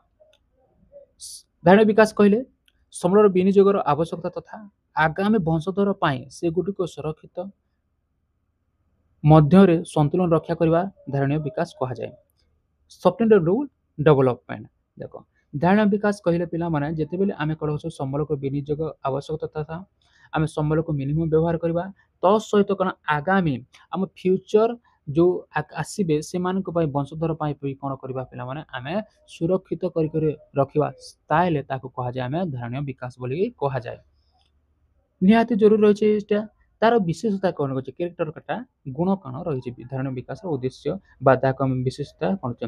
ତା ଦ୍ୱାରା ଆମ କ'ଣ ହେବ, ଆମେ ପୃଥିବୀରେ ସମସ୍ତ ଜୀବଜନ୍ତୁ ପ୍ରତି ସମ୍ମାନ ଓ ସଯତ୍ନଶୀଳ ହେବା। ଧାରଣୀୟ ବିକାଶର ବିଶେଷତା ରହୁଛି ଆମେ ସବୁ ଯେତେ ବି ଜୀବଜନ୍ତୁ ତାକୁ ସମ୍ମାନ କରିବା ତା ସହିତ ଯତ୍ନଶୀଳ କରିବା। ମନୁଷ୍ୟ ଜୀବନ ଧାରଣା ମାନରେ ଉନ୍ନତି ଆଣିବା କଥା। ମନୁଷ୍ୟ କ'ଣ ଜୀବନ ଧାରଣା ମାନରେ ଉନ୍ନତି ଆଣିବ। ତାପରେ ପୃଥିବୀର ସାମର୍ଥ୍ୟ ଓ ବିବିଧତାର ସଂରକ୍ଷଣ କରିବ ଓ ପ୍ରାକୃତିକ ସମ୍ବଳର ଅବକ୍ଷୟକୁ ଯଥାସମ୍ଭବ ହ୍ରାସ କରିବ। ବିଭିନ୍ନ ଆଞ୍ଚଳିକ ବାସୀକୁ ସେମାନଙ୍କ ପରିବେଶର ପ୍ରତି ଯତ୍ନବାନ ହେବା ପାଇଁ ଆବଶ୍ୟକ ପାଇଁ ସକ୍ଷମ କରିବା। ଏହା ହେଉଛି ଧାରଣୀୟ ବିକାଶ। ଧାରଣୀୟ ବିକାଶର ଏକ୍ସାମ୍ପଲ ପଢ଼େ 1 ମାର୍କରେ ପଢ଼େ ପିଲାମାନେ ମନେ ରଖ ଯେ ଧାରଣୀୟ ବିକାଶର ଅର୍ଥ କ'ଣ? ଅର୍ଥ ହେଉଛି ସମ୍ବଳର ବିନିଯୋଗର ଆବଶ୍ୟକତା ତଥା ଆଗାମୀ ଆମେ କ'ଣ ବିନିଯୋଗ କରିବା ତା ସହିତ କ'ଣ କରିବା ଆଗାମୀ ଫ୍ୟୁଚର ପାଇଁ ଆମେ କ'ଣ କରିବା ସମ୍ବଳକୁ ସୁରକ୍ଷିତ କରିବା, ତାହେଲେ ତାକୁ ଯାହାଫଳରେ ଆମେ କ'ଣ ସମ୍ବଳଟା ସନ୍ତୁଳନ ରକ୍ଷା କରିପାରେ ଯାହାକୁ ଆମେ କହିବା ଧାରଣୀୟ ବିକାଶ ବୋଲି କୁହାଯାଏ। ସେପରି ଆମେ ଭାରତର ସମ୍ବଳର ସଂରକ୍ଷଣର ଯୋଜନା ଦେଖିବା। ଯୋଜନା ଆମେ ପାଞ୍ଚଟି ପ୍ରକ୍ରିୟା ସମ୍ବଳକୁ ଯୋଜନା ନିର୍ଭର କରିଥାଏ। ପ୍ରଥମ ଯୋଜନା ଦେଖ ଆମେ ସବୁ ସମସ୍ୟା ଦେଖିଲା, ଆମେ ସମସ୍ୟା ଦେଖିକି ତାର କ'ଣ କହୁଛୁ ତାର ସମସ୍ୟା ଦେଖିଲା, ତାପରେ ଆମେ କ'ଣ ଦେଖିଲା ସଂରକ୍ଷଣ ଦେଖିଲା, ଧାରଣୀୟ ବିକାଶ ଦେଖିଲା। ଏବେ ଦେଖିବା ଆମେ ଭାରତର ସମ୍ବଳର ସଂରକ୍ଷିତ ଯୋଜନା ଆମେ କେମିତି କରିବା, ଆମେ ସଂରକ୍ଷଣ କରିବା ଆଉ ଯୋଜନା କେମିତି କରିପାରିବା। ଆମେ 5ଟି ଯୋଜନା ପ୍ରକ୍ରିୟା ମଧ୍ୟରେ ସମ୍ବଳ ନିର୍ଭର କରିଥାଏ। ପ୍ରଥମ ନମ୍ବର ହେଲା ବିଭିନ୍ନ କାର୍ଯ୍ୟ ପାଇଁ ସମ୍ବଳର ଆବଶ୍ୟକତା ଓ ନିର୍ଦ୍ଧାରଣ ଓ ସମ୍ବଳର ପ୍ରାପ୍ତି ସ୍ଥାନର ଚିହ୍ନଟୀକରଣ ଏବଂ ସମ୍ବଳର ଚାହିଦା ପରିମାଣ ଆକଳନ କରିବା। ଆମେ ଗୋଟେ ପାଖରେ ସମ୍ବଳ ଜାଣିବା, ଆମେ ପ୍ରଥମ ଜାଣିବା ତାକୁ ସମ୍ବଳର ଆବଶ୍ୟକତା ନିର୍ଦ୍ଧାରଣ କରିବା। ଆମକୁ କେତେ ଜରୁରୀ ରହିଅଛି ତାହାକୁ ଆମେ ନିର୍ଦ୍ଧାର କରିବା। ତା ସହିତ ସମ୍ବଳର ପ୍ରାପ୍ତି ସ୍ଥାନ ଚିହ୍ନଟ କରିବା, ଆମକୁ କେଉଁଠାରେ ଆମକୁ ସମ୍ବଳ ମିଳୁଅଛି ତାହା ନିର୍ଦ୍ଧାର କରିବା। ତା ସହିତ ଆମେ କ'ଣ କରିବା ମଣିଷକୁ କ'ଣ ସମ୍ବଳର ଚାହିଦା ପରିମାଣ କେତେ ଅଛି, ଲୋକକୁ କେତେ ସେ ଚାହିଦା ଅଛି ସେ ବସ୍ତୁକୁ ବା ସେ ସମ୍ବଳକୁ ପାଇବା ପାଇଁ। ପ୍ରଥମ ହେଲା ତା ଦ୍ୱାରା ଆମେ ସମ୍ବଳଟା ଯୋଜନା କରିବା। ସେକେଣ୍ଡ ହେଲା ସମ୍ବଳର ଗଚ୍ଛିତ ପରିମାଣ ଓ ବିକାଶ ସ୍ତର ଆକଳନ କରିବା। କେଉଁ ଜାଗାରେ ସମ୍ବଳଟା ଗଚ୍ଛିତ ପରିମାଣ ରହିଅଛି ଆଉ ତାର ବିକାଶ ଆକଳନ କରିବା। ଏହାର ସର୍ବେକ୍ଷଣ ଓ ମାନଚିତ୍ରକରଣ ଏବଂ ସଂଖ୍ୟାତ୍ମକ ତଥା ଗୁଣାତ୍ମକ ମୂଲ୍ୟାୟନ କରିବା। ଆମେ କ'ଣ କରିବା? ସର୍ଭେ କରିବା, ରିସର୍ଚ୍ଚ କରିବା, ତାର ମ୍ୟାପିଂ କରିବା, ତାପରେ ଆମେ କ'ଣ କରିବା? ସେଥିରେ ସଂଖ୍ୟାତ୍ମକ ତଥା ଗୁଣାତ୍ମକ ମୂଲ୍ୟାଙ୍କନ କରିବା।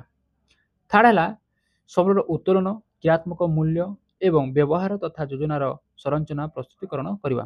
ଆମେ ସମ୍ବଳର ଉତ୍ତୋଳନ କରିବା, ତାର କ୍ରିୟାମୂଳ କରିବା, କେତେ ଟଙ୍କା ଖର୍ଚ୍ଚ ହେଉଛି, ତାର ବ୍ୟବହାର ତଥା ଯୋଜନାର ସଂରଚନା ପ୍ରସ୍ତୁତିକରଣ ଆମେ ପ୍ଲାନିଂ କରିବା। ପ୍ଲାନିଂ କରିସାରିଲା ପରେ ଯେଉଁ ସମ୍ବଳକୁ ଆମେ ଖଣିରୁ ଭରାଇବା ସେ ପ୍ରକାର କରିବା। ଚତୁର୍ଥ ହେଲା ସମ୍ବଳର ଉତ୍ତୋଳନ ପାଇଁ ଆବଶ୍ୟକ ଯନ୍ତ୍ରପାତି ଉପଲବ୍ଧ।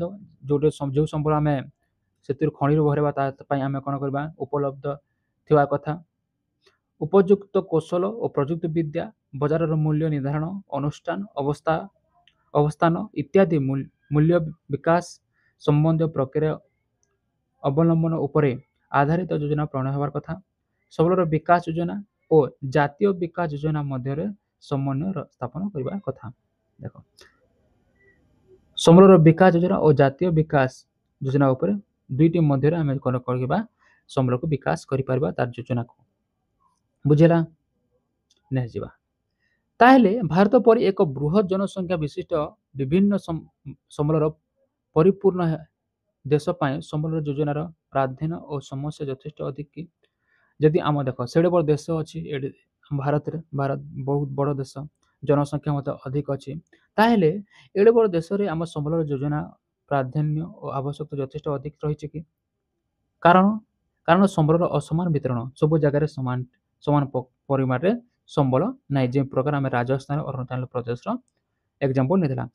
ତାହେଲେ ଆମେ ସମ୍ବଳର ଅସମାନ ବିତରଣ ରହିଛି, ଯେଉଁଟା କିପରି ରହିଛି? ଯେମିତି ଝାଡ଼ଖଣ୍ଡ, ଛତିଶଗଡ଼, ଓଡ଼ିଶା, ମଧ୍ୟପ୍ରଦେଶ ଇତ୍ୟାଦି ରାଜ୍ୟଗୁଡ଼ିକରେ ବିଭିନ୍ନ ପ୍ରକାର ଖଣିଜ ପରିମାଣ ଅଧିକ ମିଳୁଥିଲା ବେଳେ ଯେମିତି ଅରୁଣାଚଳ ପ୍ରଦେଶ ଜଳ ସମ୍ବଳ ରହିଛି ତଥା ତାହାର ବ୍ୟବହାର ସର୍ବନିମ୍ନ ସୁଲଭ ମିଳୁନି। ତାପରେ ଲଦାଖ ଏକ ଶୀତଳ ମରୁଭୂମି ହୋଇଥିବାରୁ ଦେଶର ଅନ୍ୟାନ୍ୟ ଅଞ୍ଚଳ ସହିତ ଏହାର ଉତ୍ତମ ଯୋଜନା ନାହିଁ।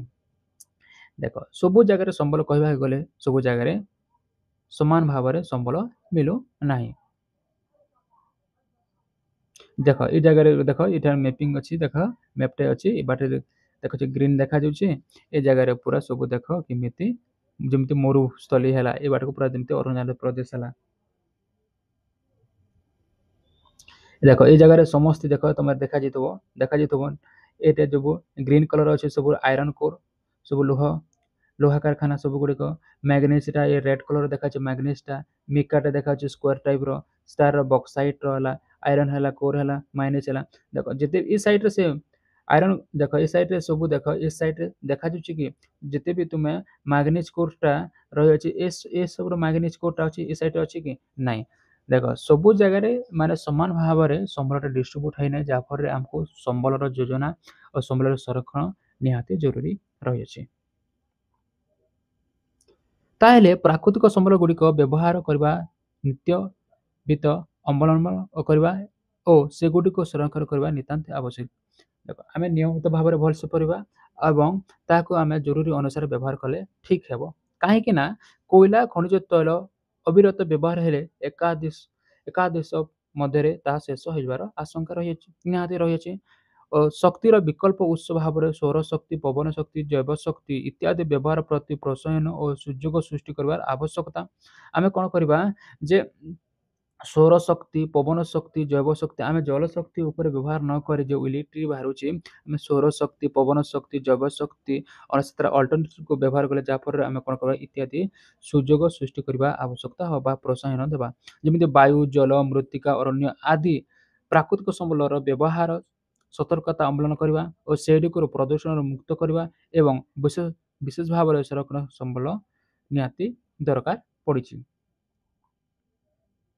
ଯେମିତି ଦେଖ ଯେମିତି ଆମେ ଦେଖିଲା ଯେ ଆମର ଦେଶ ଯେତେବେଳେ ସ୍ୱାଧୀନତା ହେଲା ତାର ପରେ ପ୍ରାକୃତିକ ସମ୍ବଳ ସଂରକ୍ଷଣ ପାଇଁ ଆମ ଦେଶର ଭାରତର ନିଜ ପଦକ୍ଷେପ ଗୁଡ଼ିକ ଦେଖିବା। ଆମ ଦେଶ ଯେତେବେଳେ ଭାରତ ସ୍ୱାଧୀନତା ହେଲା 1947 ବେଳକୁ ତା ପରଠାରୁ ଆମ ଦେଶରେ ପ୍ରାକୃତିକ ସମ୍ବଳର ସଂରକ୍ଷଣ ପାଇଁ ଆମ ଦେଶ ଅନେକ ପଦକ୍ଷେପ ନେଇଛି। ସେଗୁଡ଼ିକ ପ୍ରଥମରେ ପଞ୍ଚବାର୍ଷିକ ଯୋଜନା ପଦକ୍ଷେପ ନେଇଛି। ଜାତିସଂଘର ସଦସ୍ୟ ହେଇଛି, ବନ୍ୟଜନ୍ତୁ ସଂରକ୍ଷଣ ରହିଛି, ଜୈବ ବିବିଧତାର ସଂରକ୍ଷଣ ରହିଛି। ତାପରେ ଦେଖିବା ଜଙ୍ଗଲ ସୁରକ୍ଷା ଆଇନ ରହିଅଛି, ବିଶ୍ୱ ବୈଠକ ରହିଛି, ବିଭିନ୍ନ ଆଇନ ପ୍ରଣୟନ କରିଅଛି, ପ୍ରଦୂଷଣ ନିୟନ୍ତ୍ରଣ ରହିଅଛି, ଶିଳ୍ପର ବିକାଶ ଉତ୍ସ ରହିଅଛି, ଜନସଚେତନ ରହିଅଛି। ଏସବୁ ଗୁଡ଼ିକ ଆମର କେତେଟି ପଦକ୍ଷେପ ନେଇଛି? 10ଟି ପଦକ୍ଷେପ ଭାରତ ସରକାର ନେଇଅଛି ଯେତେବେଳେ ସ୍ୱାଧୀନତା ହେଲା ପରେ। ପ୍ରଥମେ ଦେଖିବା ପଞ୍ଚବାର୍ଷିକ ଯୋଜନା। ଦେଖ ପଞ୍ଚବାର୍ଷିକ ଯୋଜନା ହେଲା ଆମ ଦେଶରେ ପଞ୍ଚବାର୍ଷିକ ଯୋଜନା 1951ରୁ ଚାଲୁଅଛି। 1951ରୁ ଆମ ଦେଶ କ'ଣ କରିଛି ନା ପଞ୍ଚବାର୍ଷିକ ଯୋଜନା ଲାଗୁ ହୋଇଛି। ପ୍ରଥମ ପଞ୍ଚବାର୍ଷିକ ଯୋଜନା କହିବାକୁ ଗଲେ 1951ରୁ 1956 ଯାଏ ଆମର ପ୍ରଥମ ପଞ୍ଚବାର୍ଷିକ ଯୋଜନା ଆରମ୍ଭ ହେଇଥିଲା। ଯେଉଁଥିରେ ଆମ ଯେତେ ବି ପ୍ରାକୃତିକ ସମ୍ବଳ ଉପରେ ଅଧିକ ମାତ୍ରାରେ ଫୋକସ କରାଯାଇଥିଲା ଓ ଭାରତ ସ୍ୱାଧୀନତା ପାଇଲା ପରେ ପ୍ରଥମ ଠାରୁ ସମ୍ବଳ ଯୋଜନାର ଲକ୍ଷ୍ୟ ହାସଲ କରିବା ପାଇଁ ଚେଷ୍ଟା କରିଛି। ଯେତେ ବି ସମ୍ବଳରୁ ତାର ସୁରକ୍ଷିତ ହେଉ କି ସୁରକ୍ଷା ଦେବା ସେ ଗଚ୍ଛିତ କରିବା ପାଇଁ ସବୁ ପଦକ୍ଷେପ ପ୍ରଥମ ପଞ୍ଚବାର୍ଷିକ ଯୋଜନାରୁ ନେଇଅଛି। ଆଉ ଗୋଟେ ମନେ ରଖ ଯେ ଆମ ଦେଶ ଯେତେବେଳେ ଦେଶ ଲାଗୁ ହେଲା 1951 ଆମ ପଞ୍ଚବାର୍ଷିକ ଯୋଜନା ଆସିଲା, କିନ୍ତୁ ତାର ନାଁ ଏବେ ପଞ୍ଚବାର୍ଷିକ ଯୋଜନାର ନାଁ ଚେଞ୍ଜ ହେଇକି ସେଟା ଅଛି ନୀତି ଆୟୋଗ। ଏବେ ଅଛି ନୀତି ଆୟୋଗ କୁହାଯାଇଛି। ଏ ନୀତି ଆୟୋଗ କେବେ ହେଲା ଆମର 2015ରୁ ନୀତି ଆୟୋଗଟା ନାଁଟି ହେଲା, ଯାହାର ନାଁ ହେଉଛି ଆମେ ନୀତି ଆୟୋଗ ଯଦି ଫୁଲ ଫର୍ମଟା ଦେଖିବା ପିଲାମାନେ, ତାହେଲେ ଏଇଟା ହେବ ନ୍ୟାସନାଲ ଇନଷ୍ଟିଚ୍ୟୁସନ ଫର ଟ୍ରାନ୍ସଫରମେଟିଂ ଇଣ୍ଡିଆ କୁହାଯାଏ। ଏହା 2015ରୁ ଏଇଟା ନୀତି ଆୟୋଗଟା ଲାଗିଅଛି। ଠିକ ଅଛି, ବର୍ତ୍ତମାନ କେତେ ନମ୍ବର ପଞ୍ଚବାର୍ଷିକ ଯୋଜନା ଚାଲିଛି ବା କେତେ ମସିହାରେ ପଞ୍ଚବାର୍ଷିକ ଯୋଜନା ଚାଲିଛି? 2000 ବର୍ତ୍ତମାନ ଚାଲୁଛି ପଞ୍ଚବାର୍ଷିକ ଯୋଜନା 2017 ବାଲା ଏବେ କଣ୍ଟିନ୍ୟୁଅସଟା ରହିଅଛି। ମନେ ରଖ ଜାତିସଂଘ ସଦସ୍ୟ ଗ୍ରହଣ। ଆମ ଇଣ୍ଡିଆ ଏକ ଜାତିସଂଘ ସଦସ୍ୟ ରହିଅଛି, ଯେଟା international union for conservation O nature and natural resources ଗଠିତ ହୋଇଛି। ଦେଖ ଆମ ଦେଶ ୟୁନାଇଟେଡ ନେସନର ସଦସ୍ୟ ହେଉଛି। ୟୁନାଇଟେଡ ନେସନର ସଦସ୍ୟର ଲୋକ ଏବେ ସଂଖ୍ୟା କେତେ, ମେମ୍ବର ସଂଖ୍ୟା କେତେ ଅଛି? 193 ବା 193ଟି ମେମ୍ବର ବର୍ତ୍ତମାନ ରହିଅଛି। ସେଥିମଧ୍ୟରୁ ଭାରତ ଅନ୍ୟତମ ମେମ୍ବର ରହିଅଛି। ତେଣୁକରି ସେ କାରଣ international union for conservation of nature and natural resources ଗଠିତ କରିଛନ୍ତି କିଏ? ଜାତିସଂଘ। ଆଉ ସେଥିପାଇଁ ସେ ଭାରତ କ'ଣ କରେ, ସେଥିରେ ତାହାର ନିୟମ ମଧ୍ୟ ମାନିବା ପାଇଁ ଆବଶ୍ୟକତା ରହିଅଛି। ଯେମିତି ହେଲା ଜାତିସଂଘ ଏକ ସଦସ୍ୟ ଦେଶ ଭାରତର ଏହାର ନୀତିକୁ ଗ୍ରହଣ କରି ପ୍ରାକୃତିକ ସମ୍ବଳ ସଂରକ୍ଷଣ ପାଇଁ ଉପଯୁକ୍ତ ପଦକ୍ଷେପ ନେଇ ଯାଇଛି। ସେଥିପାଇଁ କ'ଣ କହିଥିଲେ, ଜାତିସଂଘର ଯେହେତୁ ସଦସ୍ୟ ହୋଇଥିବା ଯୋଗୁଁ ଭାରତ କ'ଣ କରେ, ତାର ନିୟମ ମାନିବା ପାଇଁ ଯେଉଁ ଆବଶ୍ୟକତା ପଡ଼ିଅଛି। ଯେମିତି ହେଲା ଏଇଟା ଗୋଟେ ଦେଖିଲା 2 ନମ୍ବର ପଏଣ୍ଟ ହେଲା ବନ୍ୟଜନ୍ତୁ ସଂରକ୍ଷଣ। ବନ୍ୟଜନ୍ତୁ ସଂରକ୍ଷଣ ପାଇଁ ଯୋଜନା ମାଧ୍ୟମରେ ଏହି ସଂସ୍ଥା 5ଗୋଟି ଜାତିର ସଂଖ୍ୟା ପ୍ରତି ଦୃଷ୍ଟି ଦେଇଛି। ଯେମିତି ହେଲା ଦେଖିଲା ବିଲୁପ୍ତ ବା ନିଶ୍ଚିତ ଚିହ୍ନ ଜାତି, ବିପଦସଂକୁଳ ଜାତି, ଅସୁରକ୍ଷିତ ଜାତି, ଦୁର୍ବଳ ଜାତି ଓ ଜଣାଶୁଥିବା ଅଜଣା ଜାତି। ଏସବୁ ଦେଖ ପ୍ରଥମେ ଦେଖିଲା ଭାରତ ସରକାରଙ୍କର ଯେଉଁ ଭାରତ ସରକାର ଯେବେ ସ୍ୱାଧୀନତା ହେଲା, ଆମ ଭାରତ ଯେବେ ସ୍ୱାଧୀନତା ହେଲା ତାପରେ ଯେ ଯୋଜନା କରି ସମ୍ବଳକୁ ନେଇକରି ପଞ୍ଚବାର୍ଷିକ ଯୋଜନା ହେଲା ଜାତିସଂଘ ସଦସ୍ୟ ହେବା ଯୋଗୁଁ। ତାପରେ ଦେଖିଲା ଆମେ ବନ୍ୟଜନ୍ତୁ ସଂରକ୍ଷଣ ପାଇଁ ବିଲୁପ୍ତ ଜାତି, ବିପଦସଂକୁଳ ଜାତି, ଅସୁରକ୍ଷିତ ଜାତି, ଦୁର୍ବଳ ଜାତି, ଅଜଣା ଜାତି, ଏସବୁ ପ୍ରତି ମଧ୍ୟ ଗୁରୁତ୍ୱ ଦେଇଥାଏ ଭାରତ ସରକାର। ସେପରି ଜୈବ ବିବିଧତାର ସଂରକ୍ଷଣ, ନିହାତି ଆମ ଜୈବ ମଣ୍ଡଳକୁ ମଧ୍ୟ ସୁରକ୍ଷିତ ରହିବା ଆବଶ୍ୟକତା ପଡ଼ିଛି। ଅରଣ୍ୟର ସୁରକ୍ଷା ପାଇଁ ଜୈବ ବିବିଧତାର ସଂରକ୍ଷଣ ଉପରେ ଅଧିକ ଦୃଷ୍ଟି ଦିଆଯାଇଛି। ଜଙ୍ଗଲ ସୁରକ୍ଷାର ଆଇନ, ଯେମିତି ଭାରତ ସରକାରଙ୍କ ଜଙ୍ଗଲ ସୁରକ୍ଷା ଆଇନ ଆଣିଛି, ଯେମିତି ଅରଣ୍ୟ କ୍ଷୟ ରୋକିବା ପାଇଁ ଜଙ୍ଗଲ ସୁରକ୍ଷା ପାଇଁ ନିହାତି ଜରୁରୀ ରହିଅଛି। ଆମେ ଯେତେବେଳେ ଜଙ୍ଗଲ କାଟିଲେ ଯେ କାଟି ଦେଉଛି ତାହା ପାଇଁ ନିୟମଟା ଲାଗିବା ପାଇଁ ଏ ଜଙ୍ଗଲ ସୁରକ୍ଷାଟେ ଆସିଅଛି। ସେପରି ଦେଖିବା ବିଶ୍ୱ ବୈଠକ ହେଇଥିଲା ଇମ୍ପୋର୍ଟାଣ୍ଟ ପିଲାମାନେ, ଏଇଟା ଗୋଟେ ଇମ୍ପୋର୍ଟାଣ୍ଟ। ଭାରତ ସମ୍ବଳର ସଂରକ୍ଷଣ ପ୍ରାକୃତିକ ସମ୍ବଳର ସଂରକ୍ଷଣ ଦ୍ୱାରା ବିଶ୍ୱ ଜଳବାୟୁ ପରିବର୍ତ୍ତନକୁ ସ୍ୱାଭାବିକ କରିବା ପାଇଁ ଚେଷ୍ଟା କରାଯାଏ। ସେଥିପାଇଁ ଭାରତ 1992 ମସିହାରେ ରିଓ ଡି ଜେନେରିଓ ବିଶ୍ୱ ବୈଠକ 1992 ମସିହାରେ ଯୋଗ ଦେଇଥିଲେ ଓ ପ୍ରାକୃତିକ ସମ୍ବଳ ଓ ପ୍ରାକୃତିକ ପରିବେଶର ସଂରକ୍ଷଣ ନିତାନ୍ତ ଅଧିକ ଧ୍ୟାନ ଦିଆଯାଇଛି। ମନେ ରଖ ଏ ଯେନ୍ ଆମର ବୈଠକଟା ହେଇଥିଲା Rio de Janeiro earth summit କେତେ ମସିହାରେ ହେଇଥିଲା 1992 ମସିହାରେ ହେଇଥିଲା। ଏହି ଯେଉଁ ସମିଟ୍ଟି ହେଇଥିଲା କେଉଁଠି ହେଇଥିଲା ବ୍ରାଜିଲରେ ହେଇଥିଲା। ମନେ ରଖ ବ୍ରାଜିଲରେ ହୋଇଥିଲା। ଆର୍ ଏଥିରେ କ'ଣ କରିଥିଲା କି ଯେତେବେଳେ ଆମର ସମସ୍ୟା ଥିଲା ଭାରତ ସରକାର ତାର ସୁରକ୍ଷାକୁ ଉପସ୍ଥାପନ କରିଥିଲା ଆଉ ବିଭିନ୍ନ ଦେଶ ମଧ୍ୟ ତାର ସମସ୍ୟାକୁ ଉପସ୍ଥାପନ କରିଥିଲେ। ଜଳବାୟୁକୁ ପରିବର୍ତ୍ତନ ବା ଜଳବାୟୁ ଯେଉଁ ପରିବର୍ତ୍ତନ ହେଉଛି ଯେଉଁ ପ୍ରକାର ସମସ୍ୟା ଦେଖାଯାଉଛି ତାର ସମସ୍ୟାକୁ ଉପସ୍ଥାପନ କରିଥିଲେ। ଆଉ ତାପରେ ସମସ୍ୟାର ଉପସ୍ଥାପନ କଲା ପରେ କ'ଣ ହେଉଛି ନା ସେଥିରେ 21ଟି ଏଜେଣ୍ଡା ଆସିଥିଲା। କେତେଟି 21ଟି ଏଜେଣ୍ଡା ଆସିଥିଲା।